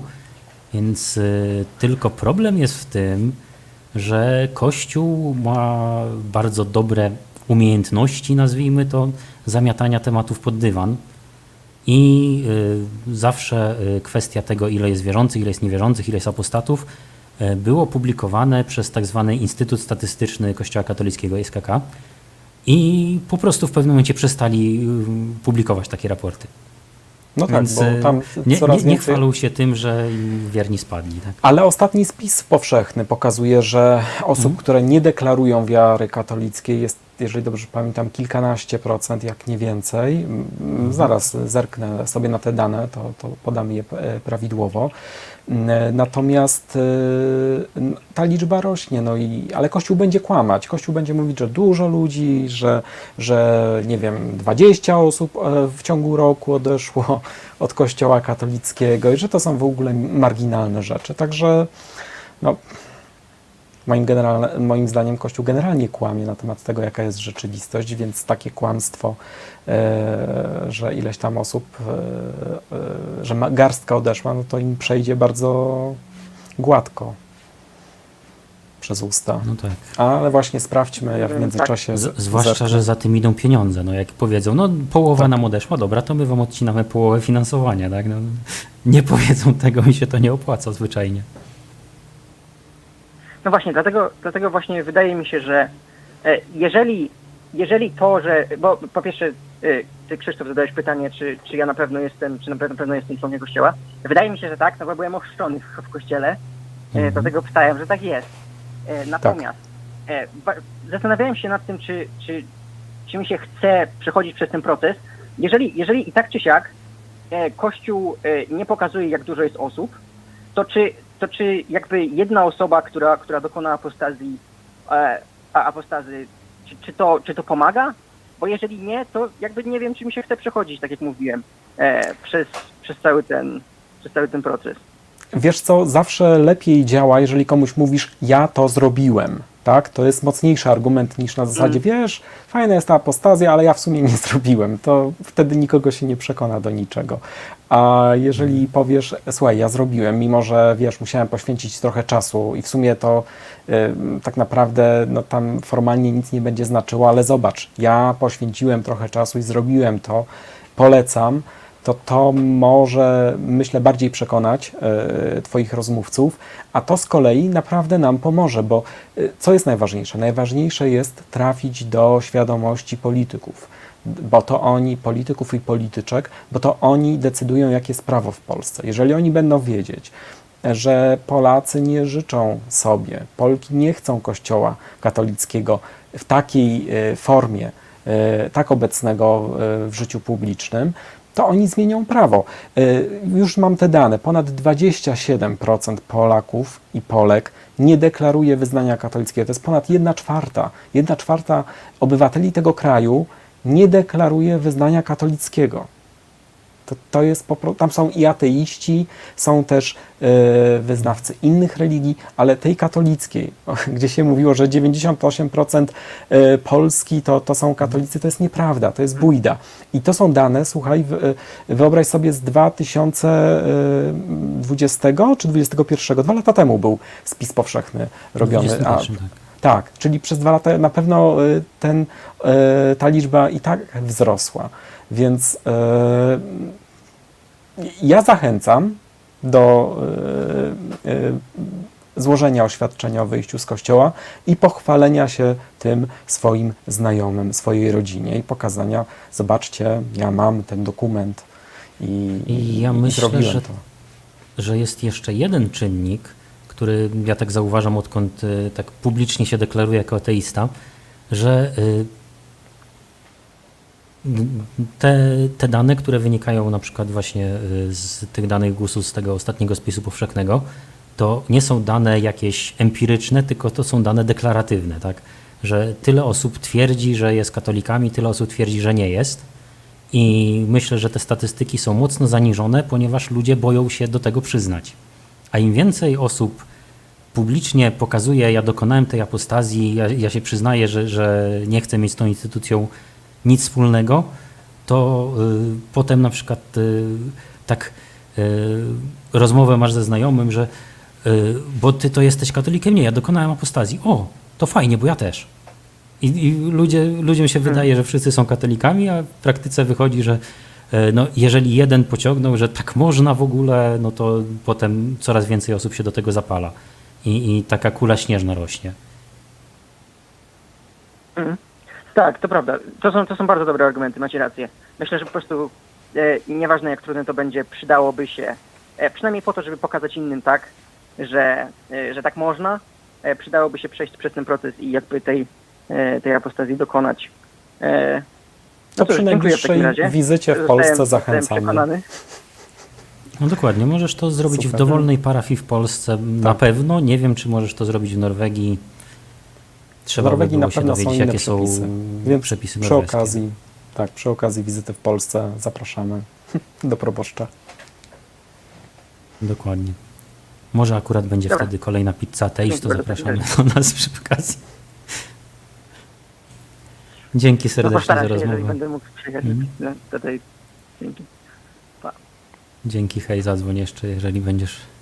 W ogóle pochwal się, czy udało się. Możemy pokazać nasze grafiki, co?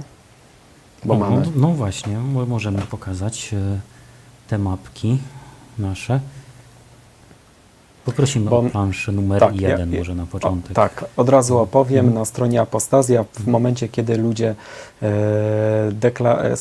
przygotowują takie oświadczenie, to też deklarują skąd są i to są dane pokazujące, tu jest w rozbiciu na województwa, więc widać, że wielkopolskie, dolnośląskie, mazowieckie i śląskie jakby dominują.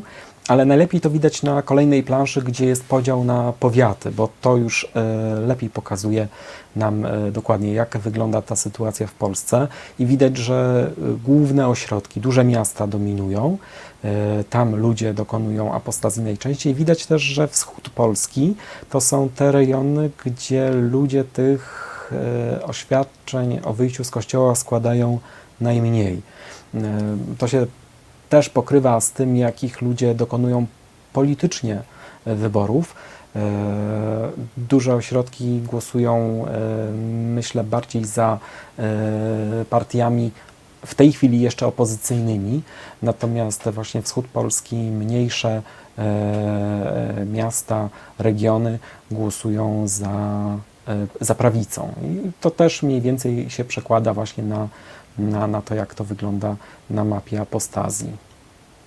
Mamy jeszcze trzecią planszę, gdzie możemy pokazać też tym, którzy jeszcze nie byli na stronie, jak wygląda formularz. On jest dosyć prosty, wpisuje się tylko imię, nazwisko, datę chrztu, nazwę parafii chrztu i adres, a potem jest informacja o tym, gdzie mieszkasz. Wszystkie te dane, wszystkie są przetwarzane lokalnie u każdego w smartfonie czy w komputerze. To nie jest nigdzie wysyłane.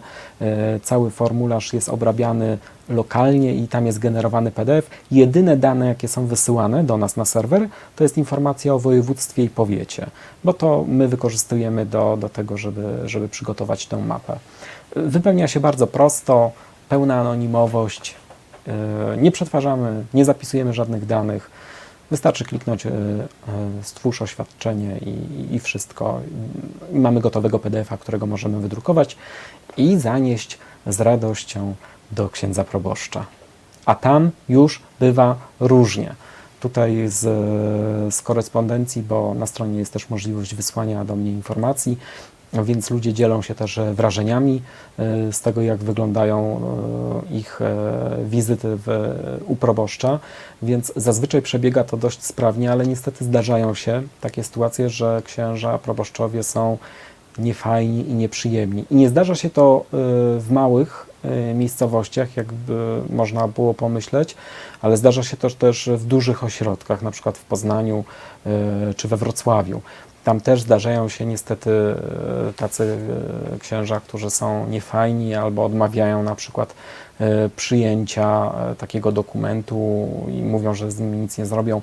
Ostatnio mój kolega tutaj z Bolesławca, w sumie w moim mieście akurat już są proboszczowie przyzwyczajeni, bo ja aktywnie promuję właśnie odchodzenie od kościoła w Bolesławcu, więc tutaj ludzie przychodzą, tych oświadczeń już sporo złożyli, no ale ostatnio zdarzył się chyba niecałe 3 tygodnie temu proboszcz w jednej dużej parafii, który po prostu bardzo niefajnie potraktował człowieka, który przyszedł złożyć to oświadczenie i trochę go z buta potraktował i powiedział, że on nie przyjmie tego i w ogóle i podbił mu pieczątkę, że on niby złożył, ale tak naprawdę papieru nie przyjął, więc poradziłem mu, żeby skontaktował się z kurią, bo to zawsze działa, napisanie jednak do kurii, złożenie skargi działa i tak ten kolega zrobił i tam już kuria pilnuje tej całej sprawy, ale że było jeszcze ciekawiej, w tym samym dniu do tego samego księdza poszła moja koleżanka z pracy, która jest dziennikarką na co dzień i ona została przyjęta wspaniale, bez żadnych pytań, dostała,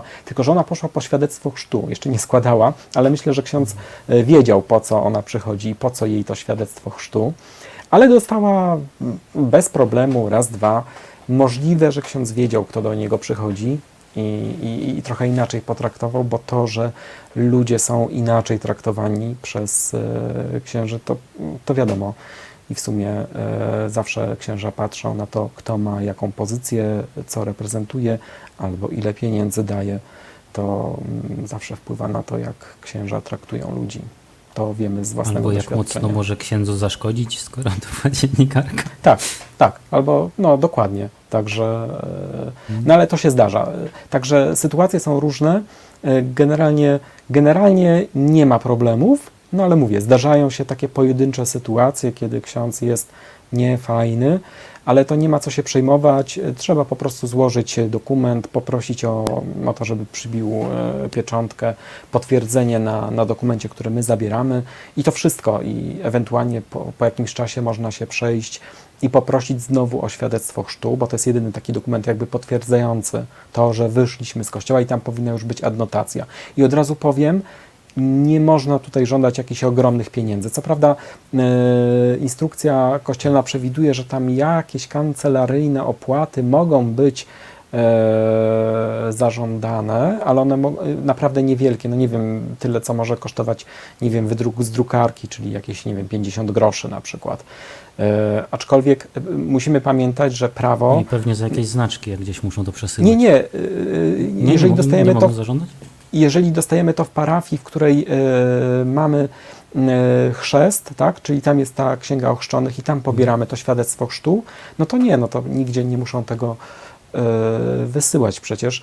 Poza tym to jest kwestia też no właśnie przetwarzania danych osobowych i tutaj mimo, że Kościół ma swojego inspektora, to jednak pewne reguły są takie same jak w normalnych instytucjach i prawo jest takie, jakie obowiązuje wszystkich, czyli każdy z nas ma prawo do otrzymania informacji o przetwarzanych danych, naszych danych, więc możemy zażądać i na każde nasze takie żądanie administrator tych danych, czyli proboszcz musi nam wydać informacje i zaświadczenie o tym, jakie dane przetwarza i co to są za dane, dlatego możemy ich żądać dowolną ilość razy. No tak, no to chyba wszyscy, którzy się zastanawiali, jak to zrobić, już wiedzą. Tak, jeszcze No tak przypomnimy, strona apostazja.eu, tak? Tak, apostazja.eu, tam adresu. tak, najczęściej te pytania się powtarzają, więc zachęcam do zajrzenia właśnie do tych najczęściej zadawanych pytań. Tam są informacje, odpowiedzi, jak to wygląda, także warto po prostu sobie przeczytać najpierw, zanim się tam złoży to oświadczenie albo zada pytanie. A tymczasem może wzięlibyśmy linię numer 2, bo tutaj jest bardzo ciekawa sugestia tematu. Otóż apostazja w świetle wyklęcia z kościoła. Dzwoni Witold z Warszawy. Poprosimy Witolda na linię, na antenę. Halo, halo Witoldzie, słyszymy się? Tak, jestem. O, super. Halo? Tutaj widzę, że dzwonisz do nas z bardzo ciekawym tematem. Czy możesz go rozwinąć? Myślę, co że dokładnie masz na ciekawy, myśli? prosty, tak. Mhm. Jest tak, najpierw powiem dzień dobry, potem uprzedzę, że jestem serdecznie. chory, mam problemy z gardłem i oddychaniem, więc może coś po drodze wypalić dziwnego z Okej, to moim nie będziemy głosem. cię długo męczyć. W każdym razie, mam czas. W każdym razie, tak, jestem ateistą od dawna. Od dawna jestem ateistą walczącym i niestety nie jestem apostatą. Niestety mówię to z pewnym wstydem, bo tak się przymierzam, no nic mnie specjalnie nie goni. Jeżeli to kiedyś zrobię, to ze względów właśnie jakichś takich politycznych, społecznych, o których mówił Krzysztof. Ale wszyscy w moim otoczeniu doskonale wiedzą, jaki mam stosunek do wiary, do religii, do kościoła i informowanie o tym jakiegoś tam klefie, chociaż mam go raptem parę ulic dalej. No nie mam ciśnienia w tym kierunku, ale doceniam i być może się w końcu też skuszę. Chciałbym zwrócić tu uwagę na rzecz inną, że prawo kościelne, prawo kanoniczne przewiduje mnóstwo, nie wiem jak dużo, ale jest na pewno kilka zapisów o wyklęciu z kościoła z mocy prawa. Tak zwana ekskomunika, tak? I- Jest coś takiego. Tak. No choćby po zawierusze reformacji, kiedy spłodzili dekret o Eucharystii, jest tam kilkanaście kanonów, które kończą się, znaczy pierwszy gdzieś na końcu mówi, że wszystkie tam mówią, że kto by wątpił, że tam Jezus w opłatku, prawda, to po pierwsze się kończy, niech będzie wyłączony ze społeczności wiernych, a wszystkie pozostałe niech będzie wyklęty. ale to jest lipa. Nie wiem, prawie 3/4 polskich katolików nie wierzy w przeistoczenie. I jakoś Kościół ma to w nosie. No nikt nie wyjdzie na ambony i nie powie wiernym, że są wyklęci, mają tu nie przychodzić i nie dawać na tacę, prawda? Więc znaczy, no mówię, to taka ciekawostka, że apostazja to jest no w sumie taka urzędowa lipa.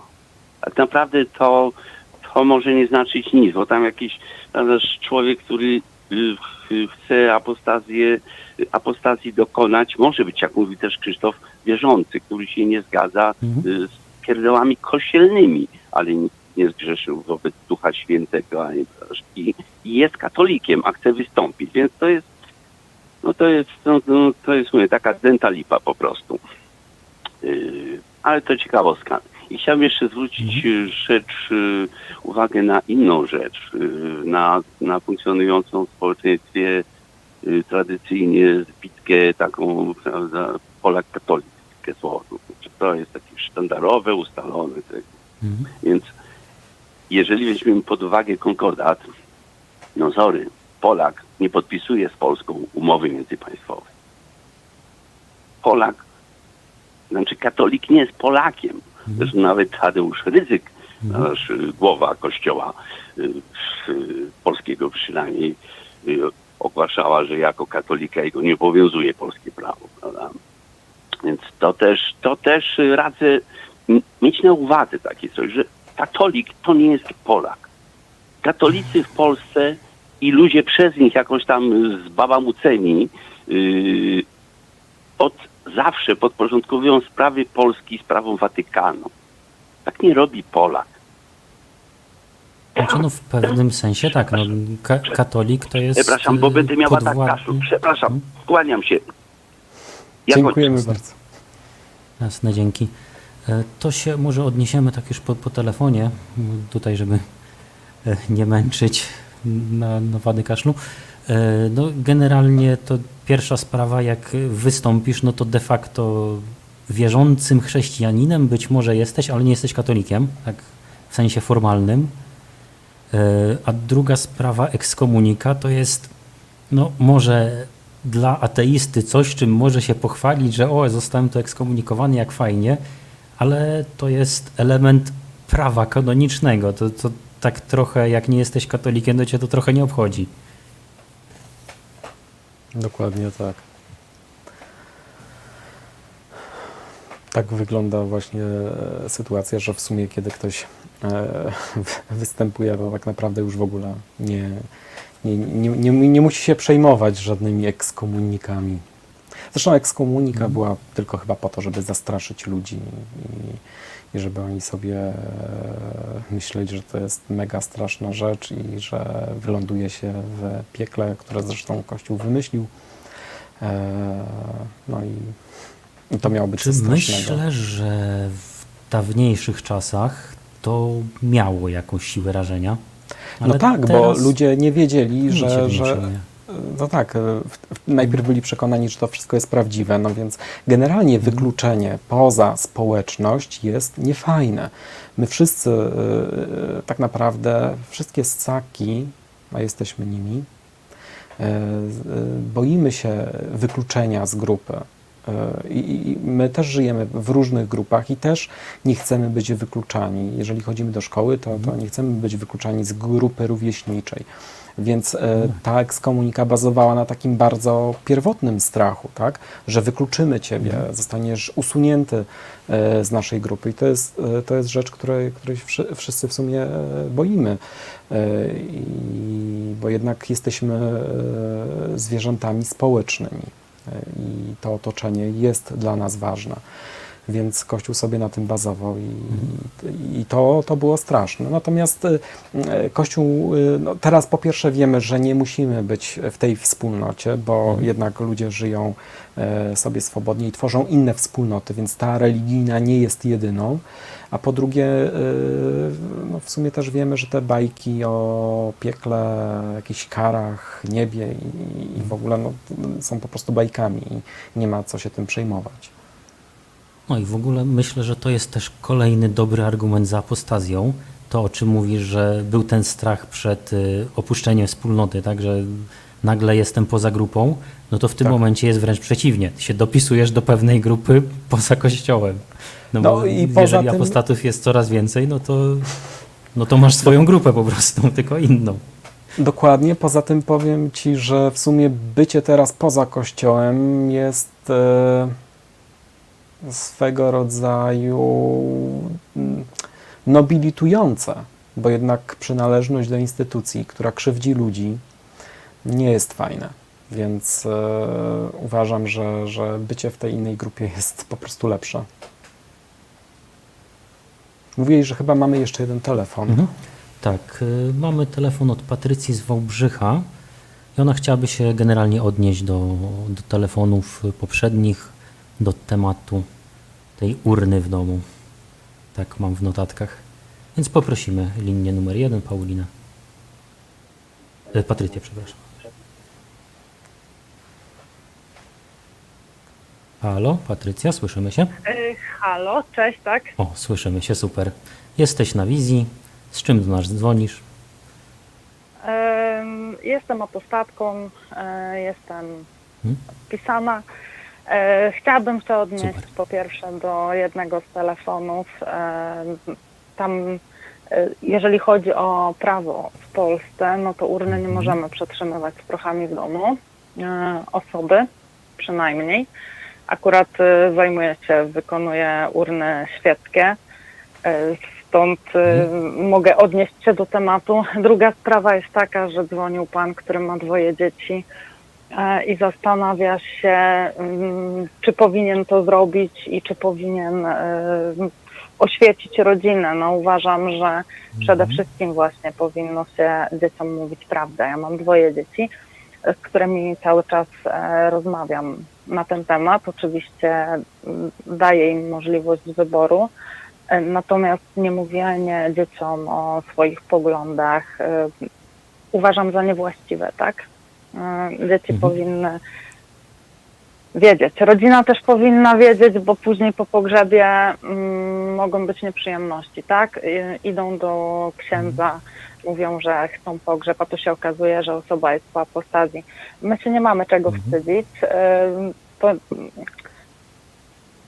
O matko, słowa mi zabrakło.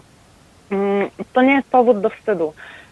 Powinno się akceptować człowieka takim, jakim jest. Jeżeli jest ateistą, tak, i chce tym apostatą zostać, no to powinien otwarcie o tym powiedzieć. A jeżeli bliscy nas kochają, tak, to zrozumieją naszą postawę.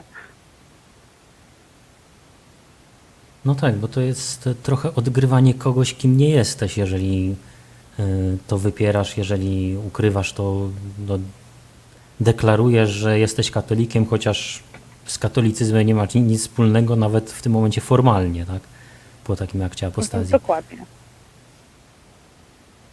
Dokładnie tak. I uważam, że powinniśmy o tym głośno mówić nie tylko ze względów politycznych, ale też, żeby przyznać się przed samym sobą, tak? Żeby przed rodziną, przed bliskimi, tak, powiedzieć otwarcie, jaka jest nasza wizja życia. Ja w moim otoczeniu mam naprawdę wielu ludzi, którzy są katolikami, osoby, które są wierzące i ja nie jestem, nie wiem, obrażana, dyskryminowana w żaden sposób, nie czuję się wcale gorsza między tymi ludźmi, oni to akceptują. Więc myślę, że każdy gdzieś tam spotka osobę na swojej drodze, która jednak kocha nas na tyle, że zaakceptuje to, a jeżeli nie, to uważam, że ta osoba nie jest nas warta. Także... No tak, no to też jest ważny temat, myślę, że właśnie należy też taki, nie wiem jak to nazwać, rachunek sumienia sobie przeprowadzić, czy jesteśmy zainteresowani utrzymywaniem relacji z kimś, kto nas nie akceptuje. Czy będziemy, czy chcemy być sobą, czy chcemy dla tej osoby udawać kogoś innego tylko po to, żeby utrzymać tą relację, jak ta relacja jest de facto toksyczna w tym momencie. Dokładnie. I to, że babcia się na nas obrazi, no babcia się obrazi, no 2 dni i jej przejdzie. Natomiast jeśli chodzi o dzieci, które też mam, jedno ma 10, drugie ma 7, rozmawiamy o tym w domu. Dzieci też zaczynają pytać, zaczynają przynosić różne rzeczy ze szkoły, nie wiem, oglądają też jakieś podcasty na YouTubie i te dzieci same dochodzą do tego, że faktycznie jest racja w tym, co ja uważam i te dzieci same dochodzą do tego, tak? Ja nie mówię dzieciom, że one nie mogą wierzyć. Jeżeli chcą, jeżeli będą kiedyś chciały, to mogą. Natomiast my sami musimy tym dzieciom powiedzieć, jakie jest nasze zdanie, tak? No, rozmawiamy na różne tematy w domu, prawda? Rodzice mówią o poglądach, nie wiem, politycznych i tak dalej, więc dlaczego o tym mamy nie rozmawiać? A tym bardziej, nie wiem, z partnerem, prawda? Żoną. No dokładnie, no, Dlaczego? z osobami Dlaczego najbliższymi nie przede powiedzieć wszystkim, no, z kim żonie? jak nie z nimi, tak? Dokładnie. Ja odniosę się do tego, co Ale- mówiła Patrycja o tym, o przechowywaniu prochów. Zerknąłem sobie właśnie do ustawy o cmentarzach, chowaniu zmarłych i tam jest taki punkt, który mówi, że groby ziemne, groby murowane i kolumbaria przeznaczone do składania zwłok i szczątków ludzkich mogą znajdować się tylko na cmentarzach. Więc tylko cmentarze. Dokładnie. Ale jest kolejny punkt, że minister właściwy do spraw budownictwa w porozumieniu z ministrem właściwym do spraw zdrowia może w drodze rozporządzenia określić wyjątki od zasad ustalonych w niniejszym artykule. Nie wiem, nie znam rozporządzeń, trzeba byłoby spojrzeć, ale opierając to się na się- przepisach, to jest jasne, że tylko cmentarz. Tak, tak. U nas w Polsce prawo jest bodajże pogrzebowe z 54 roku, Tak. także jesteśmy... Oj, patrzę- zmęczam się bardzo Tak, daleko. Wiele E, przepisów to- niestety jest z lat 50. Fajnie, żeby to się zmieniło, Tak. żebyśmy mogli na przykład trzymać tą urnę w domu, tudzież, nie wiem, rozsypać prochy i tak dalej. W Stanach jest fajna sprawa, ciało jest przez takie maszyny przepuszczane i robią z tego po prostu nawóz, więc super, tak? Są możliwości, są pomysły, natomiast no w Polsce Tak, no jest coś jeszcze takiego jak nie przetworzenie doszliśmy ciała do w tego. diament też. Tak. Coś Tak, takiego. tak, a to na Są przykład różne metody. w Czechach robią tak biżuterię z prochami, u nas jeszcze niestety to nie weszło. 64 lata temu przyjęto, weszła ustawa właśnie o cmentarzach i chowaniu zmarłych. Także mamy... Tutaj Tak, no jeszcze mówię, to jest dostałem- bardzo przestarzałe prawo. Mhm.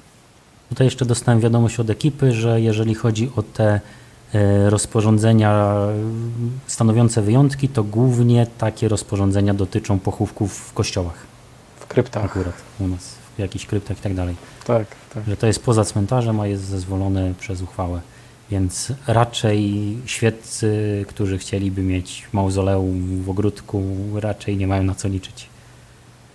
Co Dokładnie. też Chyba, że- pokazuje, jak tu jest To równe niemożliwe. traktowanie kościoła. Tak, A ludzi chyba nie. że w trakcie przewozu prochów z spalarni na cmentarz przesypią. Mówimy o No, ale kwestii będzie to chyba legalnej, nielegalne. umówmy się, tak. Mówimy o tym, co jest legalne, a Tak. nie o tym, co można zrobić, bo zrobić to można wiele. Natomiast Dokładnie. legalnie nie możemy trzymać niestety, nie wiem, mamy tacy w domu. Tak, mimo że te prochy są jałowe, tak? I one są przecież w wysokiej temperaturze wysterylizowane wręcz. Sorry, ale musiałam sprostować. Bardzo dobrze, super. Bardzo No to- właśnie świetnie. Tak. Chcemy No, przekazać także rzetelne informacje, dziękuję więc wam jak coś bardzo. jest nie tak, to same takie telefony, gdzie właśnie będziecie prostować coś, co powiemy niezgodnie z prawdą, bo chcemy przekazywać prawdziwe informacje. Dzięki serdecznie za telefon. To życzmy sobie jak najmniej takich telefonów. Czyli Znaczy, żebyśmy no, mówili jak... najlepiej, żebyśmy mówili Tak, zawsze właśnie. prawdę, ale tym się różnimy na przykład od Kościoła katolickiego, że jeżeli no, coś jest niezgodne z prawdą, no to umiemy się uderzyć w piersi, tak, powiedzieliśmy nie tak, a Nie, powinniśmy no, powiedzieć inaczej. Powinniśmy Można przyjąć było teraz... interpretować inaczej, ale no niestety jest to niedopuszczalne. Nie? Nie, bardzo, tak, Jasne. jest Dobra. To ja wam bardzo dziękuję. Było mi bardzo miło i do Dzięki usłyszenia. również, cała przyjemność po naszej stronie. Dziękujemy. Tak, jeżeli chodzi o telefony, no to na chwilę obecną mamy wszystkie linie wolne, aczkolwiek patrzę na zegarek, że już chyba na dzisiaj za telefony podziękujemy, więc dzwońcie za 2 tygodnie w kolejnym odcinku, bo miałeś jeszcze, Krzysztofie, do pokazania pewne zdjęcia z pewnego protestu. Opowiedz nam trochę szerzej na ten temat. A coś tutaj nam kolega podpowiada, że mamy pytania z YouTube'a. Tak, mamy jeszcze pytania z czatu, jeszcze do nich przejdziemy. A, dobra. Ale To w takim razie opowiem krótko. opowiedz o proteście. 2 tygodnie temu w Bolesławcu, czyli w mieście, w którym mieszkam, robiliśmy Marsz Równości. Był to pierwszy Marsz Równości, pierwszy też po wyborach, w sumie w nowej, jeszcze starej, ale nowej Polsce. I zorganizowaliśmy ten marsz i proszę sobie wyobrazić, że przyjechali kibole z Zagłębia Lubin, zebrali się ludzie tutaj z Bolesławca, którzy protestowali przeciwko i nie chcieli nas wpuścić do bolesławieckiego rynku. Były też grupy modlitewne, które modliły się i co ciekawe, nie modliły się za nas, bo się zapytałem, tylko i dlatego wiem, tylko modliły się za tych kiboli, którzy protestowali. Oni prosili Boga o to, żeby pomógł im wytrzymać i wstrzymać nas, żebyśmy nie przeszli przez rynek. My ominęliśmy, bo dla nas rynek nie był jakoś strasznie ważny. Dla nas był ważny piknik po naszym marszu i chcieliśmy dotrzeć po prostu pod taki długi wiadukt kolejowy w Bolesławcu, który polecam wygooglować. Bardzo fajnie wygląda. W każdym razie ominęliśmy rynek, policja zatrzymała tych protestujących w rynku, my poszliśmy spokojnie dalej. No ale pomyśleliśmy sobie, dowiedzieliśmy się, że ta grupa modląca się, ona co miesiąc, w każdą pierwszą sobotę spotyka się i oni tam odprawiają różaniec przebłagalny za, w sumie nie wiem kogo, ale chyba za osoby, które abortują zarodki, albo za te zarodki się modlą. No nie wiem, w każdym razie przyszliśmy i postanowiliśmy, że z taką rewizytą przyjdziemy i się pokażemy. Tak jak oni przyszli do nas, tak my przyszliśmy do nich. No i tutaj na zdjęciu widać właśnie osoby, które się modlą i stoję ja z banerem Natura, w domyśle Bóg dla osób wierzących, abortuje najwięcej, bo fakty są takie, że ze 100% zapłodnionych komórek jajowych jakby w ciągu 14 dni 60% jest usuwanych. Taka jest natura, nasza natura ludzka. Osoby wierzące musiałyby przyjąć więc, że to Bóg tak decyduje. No ale natura ludzka jest taka, że 60% takich zapłodnionych komórek jajowych w ciągu 14 dni zostaje po prostu wydalona. A kolejne 10%, tutaj widzimy właśnie osoby modlące się, kolejne 10% z tych zarodków, które już zagnieżdżą się w macicy, jest ronionych, czyli około 30%. Tutaj taki nasz baner aborcji nie wspierają, bo dzieci nie kochają, bo taki mieliśmy pomysł właśnie na baner i pokazanie tego, że ludzie po prostu, ci, którzy są przeciwko aborcji, tak naprawdę głęboko gdzieś mają dzieci. Najważniejsze jest tak, żeby płód się urodził, a co potem się dzieje, czy ta matka chciała rodzić, czy nie, czy będą środki na wychowanie, czy nie, czy to jest z gwałtu dziecko, czy nie, czy jest z wadami rozwojowymi, czy nie, dla nich kompletnie nie ma znaczenia. Po prostu najważniejsze to przymusić do rodzenia, a potem już nieważne. Potem się tak naprawdę zostawia kobietę, czy kobietę i ojca z tym dzieckiem i tyle. Dlatego też jest taki baner. Tam jest też baner aborcja ratuje życie, za nim niestety taki płód po prostu. No to właśnie ci ludzie po prostu nie mają problemu, żeby pokazać jakieś zwłoki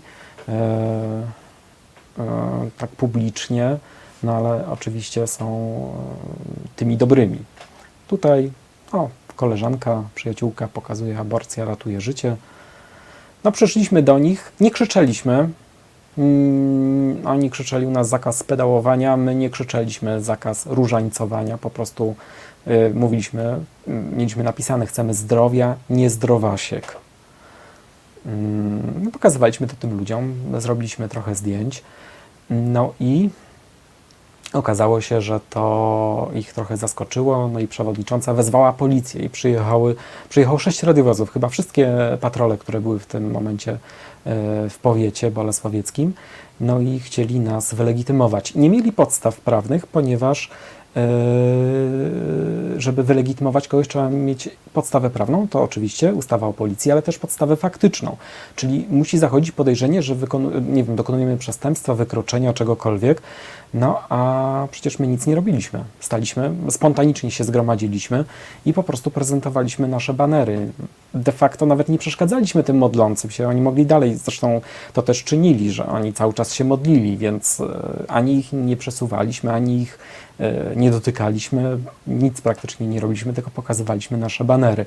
No ale policja nas legitymowała, no, de facto bez podstawy. No, tutaj można obejrzeć zdjęcia tylu policjantów. Było ich kilkunastu i policjantek, a nas były 4 dorosłe osoby. Jeden 15-latek i jeden chyba 6- czy 7-latek. Ale możecie Państwo spojrzeć właśnie na te osoby, które się modliły. To są tak zwani obrońcy życia.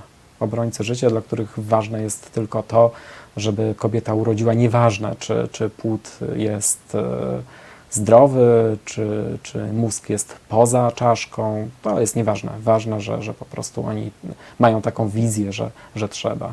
No, to, o czym mówiłem na początku, no, naturalnie, taka jest nasza ludzka natura, że tylko 30% zapłodnionych komórek jajowych rozwija się dalej w ciele kobiety i tylko z 30% rozwija się zarodek, potem płód i potem dopiero rodzi się dziecko. No ale to jest dopiero na samym końcu. No ale najśmieszniejsze w tym wszystkim było to, że była tam wśród tych protestujących moja była nauczycielka biologii, która co innego mówiła na lekcjach biologii, a tutaj co innego prezentowała. I kiedy ja ją o to zapytałem, to w takim razie kłamała wtedy? No ona mi powiedziała, że taki był program i ona tak musiała mówić, ale ona będzie się teraz modlić za moją duszę. To jest dla mnie właśnie mega dziwne, że kobieta, która jest po studiach, tak, uczyła biologii, wie jak to wygląda, wie, że w ciągu 14 dni 60% zapłodnionych komórek jajowych po prostu jest usuwana.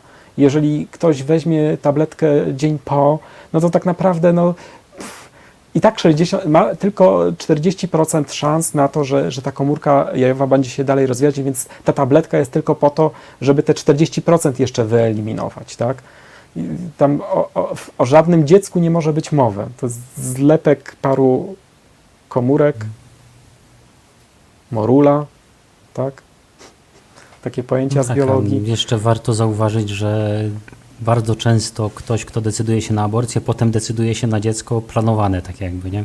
Oczywiście, albo zdarza się tak, że ktoś już ma dzieci i decyduje się, po prostu widzi, że nie da rady, nie wiem, z 3. dzieckiem i bez sensu to jest i po prostu decyduje się. Ja osobiście znam osoby, dziewczyny, które dokonały aborcji i one mówią, że to była najlepsza rzecz, jaką zrobiły. Świetna decyzja. Znaczy najlepsza rzecz w tym ujęciu oczywiście, bo inne dobre rzeczy też je spotykają, ale po prostu są mega zadowolone, że tak właśnie zdecydowały, bo no i tak powinno być. W momencie, kiedy jest ten wczesny etap, tak? Zresztą wszyscy mówią tak, że do 12 tygodnia, czyli do czasu, kiedy jeszcze nie powstanie system nerwowy, tak, który mógłby przetwarzać jakiekolwiek sygnały. kiedy jeszcze jest mózg niewykształcony, no system nerwowy jest niewykształcony.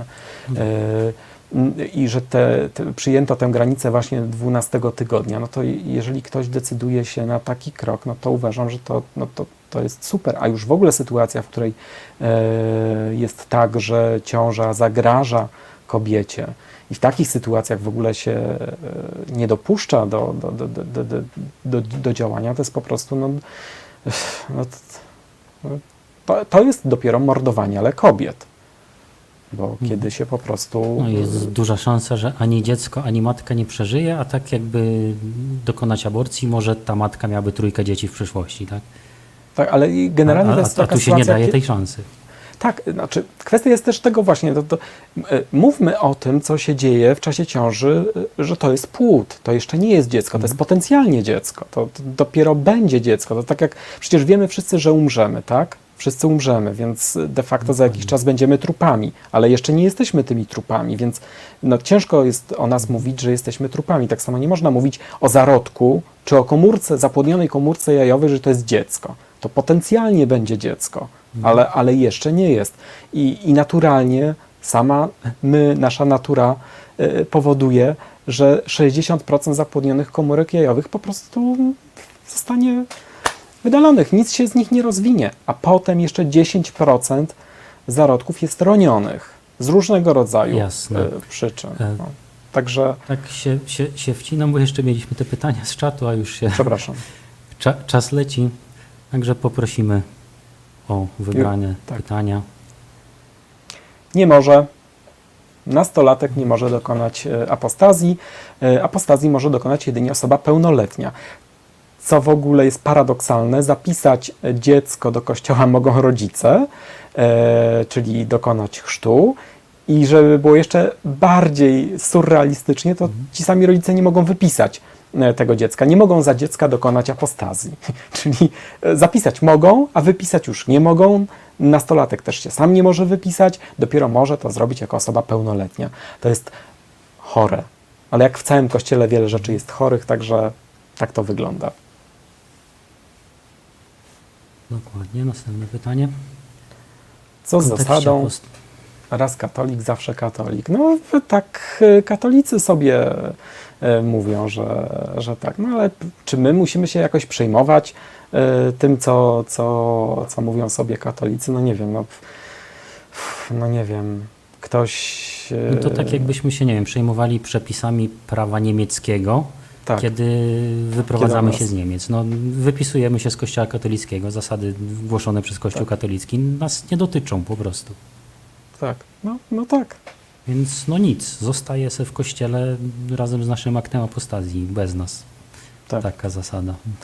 Znaczy najfajniej byłoby, gdyby to było uregulowane przepisami, które dotyczą wszystkich instytucji, tak? Czyli, nie wiem, Kościół zostałby zmuszony do stworzenia centralnej bazy katolików i katoliczek, tak? Centralna baza to nie jest taki skomplikowany system i pieniądze też nie są jakieś duże. Spokojnie jedna taca starczyłaby na zrobienie całego systemu, tylko musieliby to wpisać, to trochę by czasu zajęło, ale taki jednolity system powinien być. Myślę, że jakby ogłosili w parafiach, znaleźliby informatyka, który by mi to zrobił pro bono z uczuć chrześcijańskich. Nie pro bono. W Kościele jest świetna waluta, ona jest rewelacyjna. Za łaskę, tak? Nie, Bóg zapłać. Bóg zapłać. To jest, tak, to jest super waluta i ona się sprawdza i w niej można płacić za wszystko. Kościół jest specjalistą. A nie da się zrobić tak, żeby jakieś bluźnierstwo sami na mnie nałożyli ekskomunikę? Tak da się. Tu nawet miałem małą rozmowę z Patrycją Pogodą. Ona prowadzi serię, no nie pamiętam jak dokładnie się ta seria nazywa, w każdym razie co słychać w Kościele katolickim, jakoś tak. No i tam między innymi było o papieżu z Filipin o imieniu Michał i tam doszliśmy w komentarzach do tego, że można się zapisać do tamtego papieża, to masz ekskomunikę gratis, tylko musisz się przeprowadzić na Filipiny. Całkiem fajny klimat. Sama zmiana wyznania też powoduje to, że przestaje się być katolikiem, bo zmiana wyznania No, ale to nie było pytanie o to, jak przestać być, tylko jak ich zmusić do nałożenia ekskomuniki. Okay. No to jeżeli otwarcie deklarujesz się, że inny papież jest twoim papieżem, no to masz ekskomunikę gratis. To taki jeden ze sposobów. Dokładnie to, co czytamy teraz na ekranie, o tym właśnie mówię, że to prawo powinno być równe dla wszystkich. Szliśmy w Marszu Równości, akurat chodziło o prawa osób LGBT, ale w tym wypadku równość jest fajna w każdym przypadku i w przypadku właśnie instytucji religijnej powinno być tak, że ona powinna podlegać takim samym prawom jak wszystkie inne instytucje w Polsce i dane przetwarzane powinny być w taki sam sposób, więc Kościół katolicki powinien mieć centralną bazę katoliczek i katolików, tam powinni być zapisani wszyscy i wtedy też system by polegał na tym, że można żądać usunięcia naszych danych z danej bazy. Oni oczywiście mówią, że oni muszą wiedzieć, kto był ochrzczony, żeby nie chrzcić go drugi raz, albo kto wziął małżeństwo, żeby nie mógł wziąć drugi czy trzeci raz, albo kto przyjął jaki sakrament. Skoro mówią, że Bóg wie o wszystkim, tak, no to niech sobie ktoś bierze 10 chrztów, albo niech sobie 5 razy przystępuje do Komunii Świętej. Co ich to obchodzi? Tak naprawdę. To nawet biznesowo im się opłaca, bo wezmą więcej nawet kasy, biznesowo się opłaci. Dokładnie. Przecież Bóg będzie wiedział. Tak? Bóg będzie wiedział. Tak dalej. Kwestia jest małżeństw, ale małżeństwa i tak są rejestrowane w Urzędzie Stanu Cywilnego. Tak, więc, dokładnie. Więc tam się... musi być urzędowo. No ale okej. Prawnie, znaczy w sensie z punktu widzenia prawa świeckiego to można raz, tak? U nas nie ma bigami. Ale czy takich małżeństw kościelnych, w sensie nie pociągających sobie za sobą skutek taki cywilny, można zawrzeć? Więcej? No czemu nie? Znaczy w sumie, To jest bigamia, to jest nielegalne. Ale nie, ja mówię tylko... Musisz wziąć rozwód i zawrzeć drugie dopiero. No tak, ale to na gruncie prawa cywilnego. Natomiast na gruncie prawa kościelnego jest chyba tak, że jest nierozerwalny. Biorąc pod uwagę Stary Testament, no to tam miałeś nawet usankcjonowane religijnie związki z wieloma małżonkami, nie? No właśnie, więc w sumie ja uważam, że Kościołowi wcale nie są potrzebne te dane, czy my mieliśmy chrzest, czy nie i tak dalej. Bóg i tak przecież o wszystkim wie, tak? Także po co to jest? Znaczy ja wiem, po co to jest. Te wszystkie papierki, te wszystkie nakazy, to jest po prostu pokazanie, że my tutaj jesteśmy władzą, my kontrolujemy, my tutaj możemy dać ci papier, pieczątkę, musisz się nam podporządkować i tak dalej. To służy wyłącznie kontroli, niczemu więcej. No tak, Także to nawet w kwestii doktryny, to, że my jesteśmy tym pośrednikiem, który możecie do raju zapisać. Tak, tutaj Taką nauczyciel pisze, że lekcje religii nie mogą być wizytowane, dyrekcja nie może ingerować. Dokładnie, bo religie są wyjęte spoza całego prawa, co jest w ogóle chore. Dyrekcją chyba nawet kuratorium nie może interweniować. Nie, biskup. Tylko biskup może wpływać na treści nauczane na lekcjach. Ale samorząd musi płacić. Jestem ciekaw, czy ma na to wpływ, bo tego nie wiem, ten Rzecznik Praw Ucznia. Nie, nikt. Nikt nie może wpływać na... Znaczy owszem, jeżeli ksiądz coś tam zrobi dziecku, to tak, to oczywiście tutaj służby mogą reagować, ale na treści nauczane nie. Treści są po prostu przez Kościół. To jest w ogóle jakiś absurd.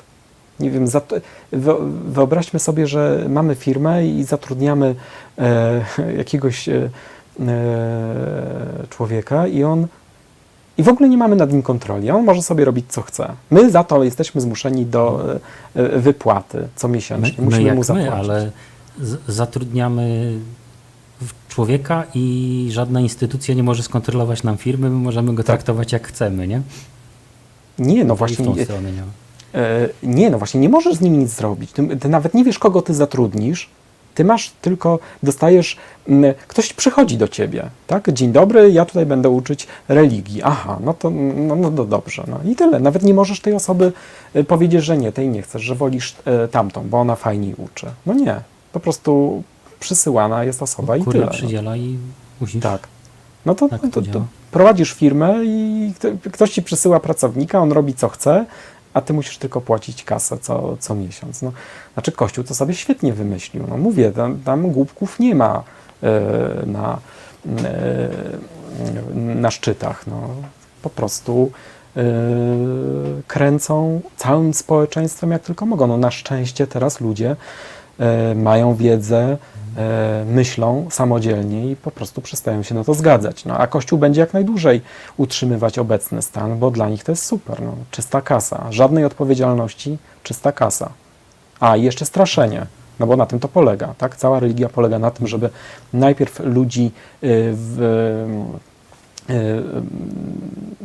u nich wywołać poczucie winy, znaczy wywołać generalnie, religia na tym polega, katolicka, chrześcijańska, tak, że rodzimy się niejako z grzechem, czyli jako złe osoby i tylko Kościół może nam pomóc być dobrymi. No i przecież wszystko polega na wtłaczaniu nam tego, że jesteśmy źli, niefajni, że nie potrafimy i bez Boga to nic. No i potem oni dają nam remedium i za to remedium trzeba jeszcze płacić. No.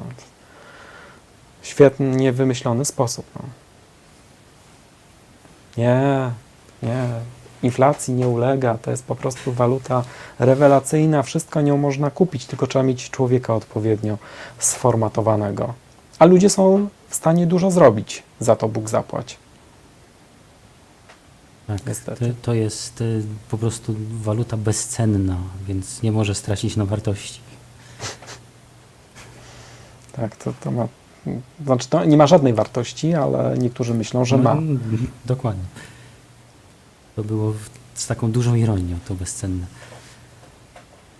To cóż, no bardzo, bardzo fajny odcinek, świetne telefony, świetne pytania z czatu, ale no, czas jest nieubłagany, niestety gdzieś trzeba postawić tak zwaną kropkę.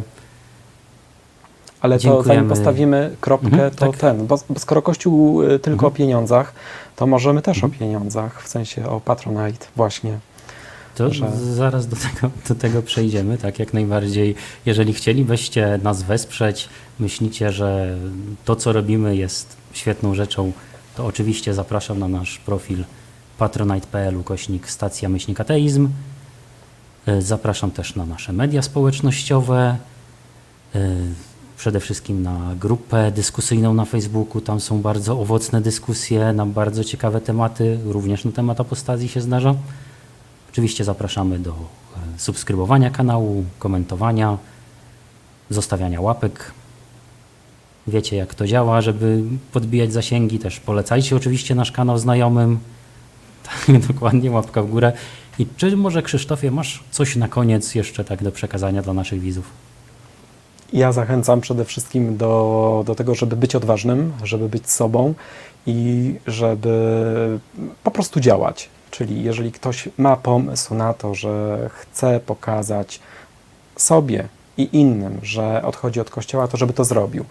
Naprawdę nie jest to trudne. Czasem zdarza się, że ksiądz jest nieprzyjemny, ale przecież spotykamy się z nieprzyjemnymi ludźmi w różnych sytuacjach.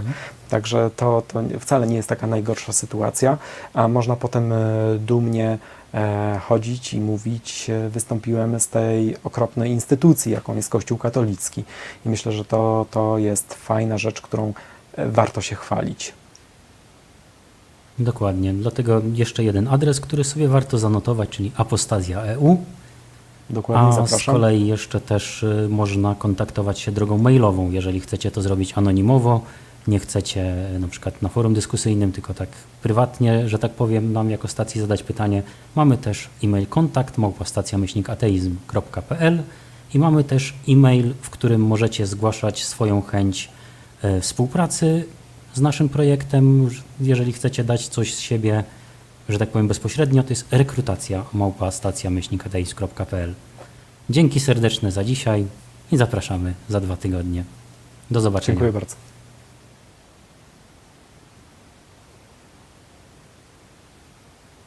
Aha, i oczywiście dziękujemy ekipie.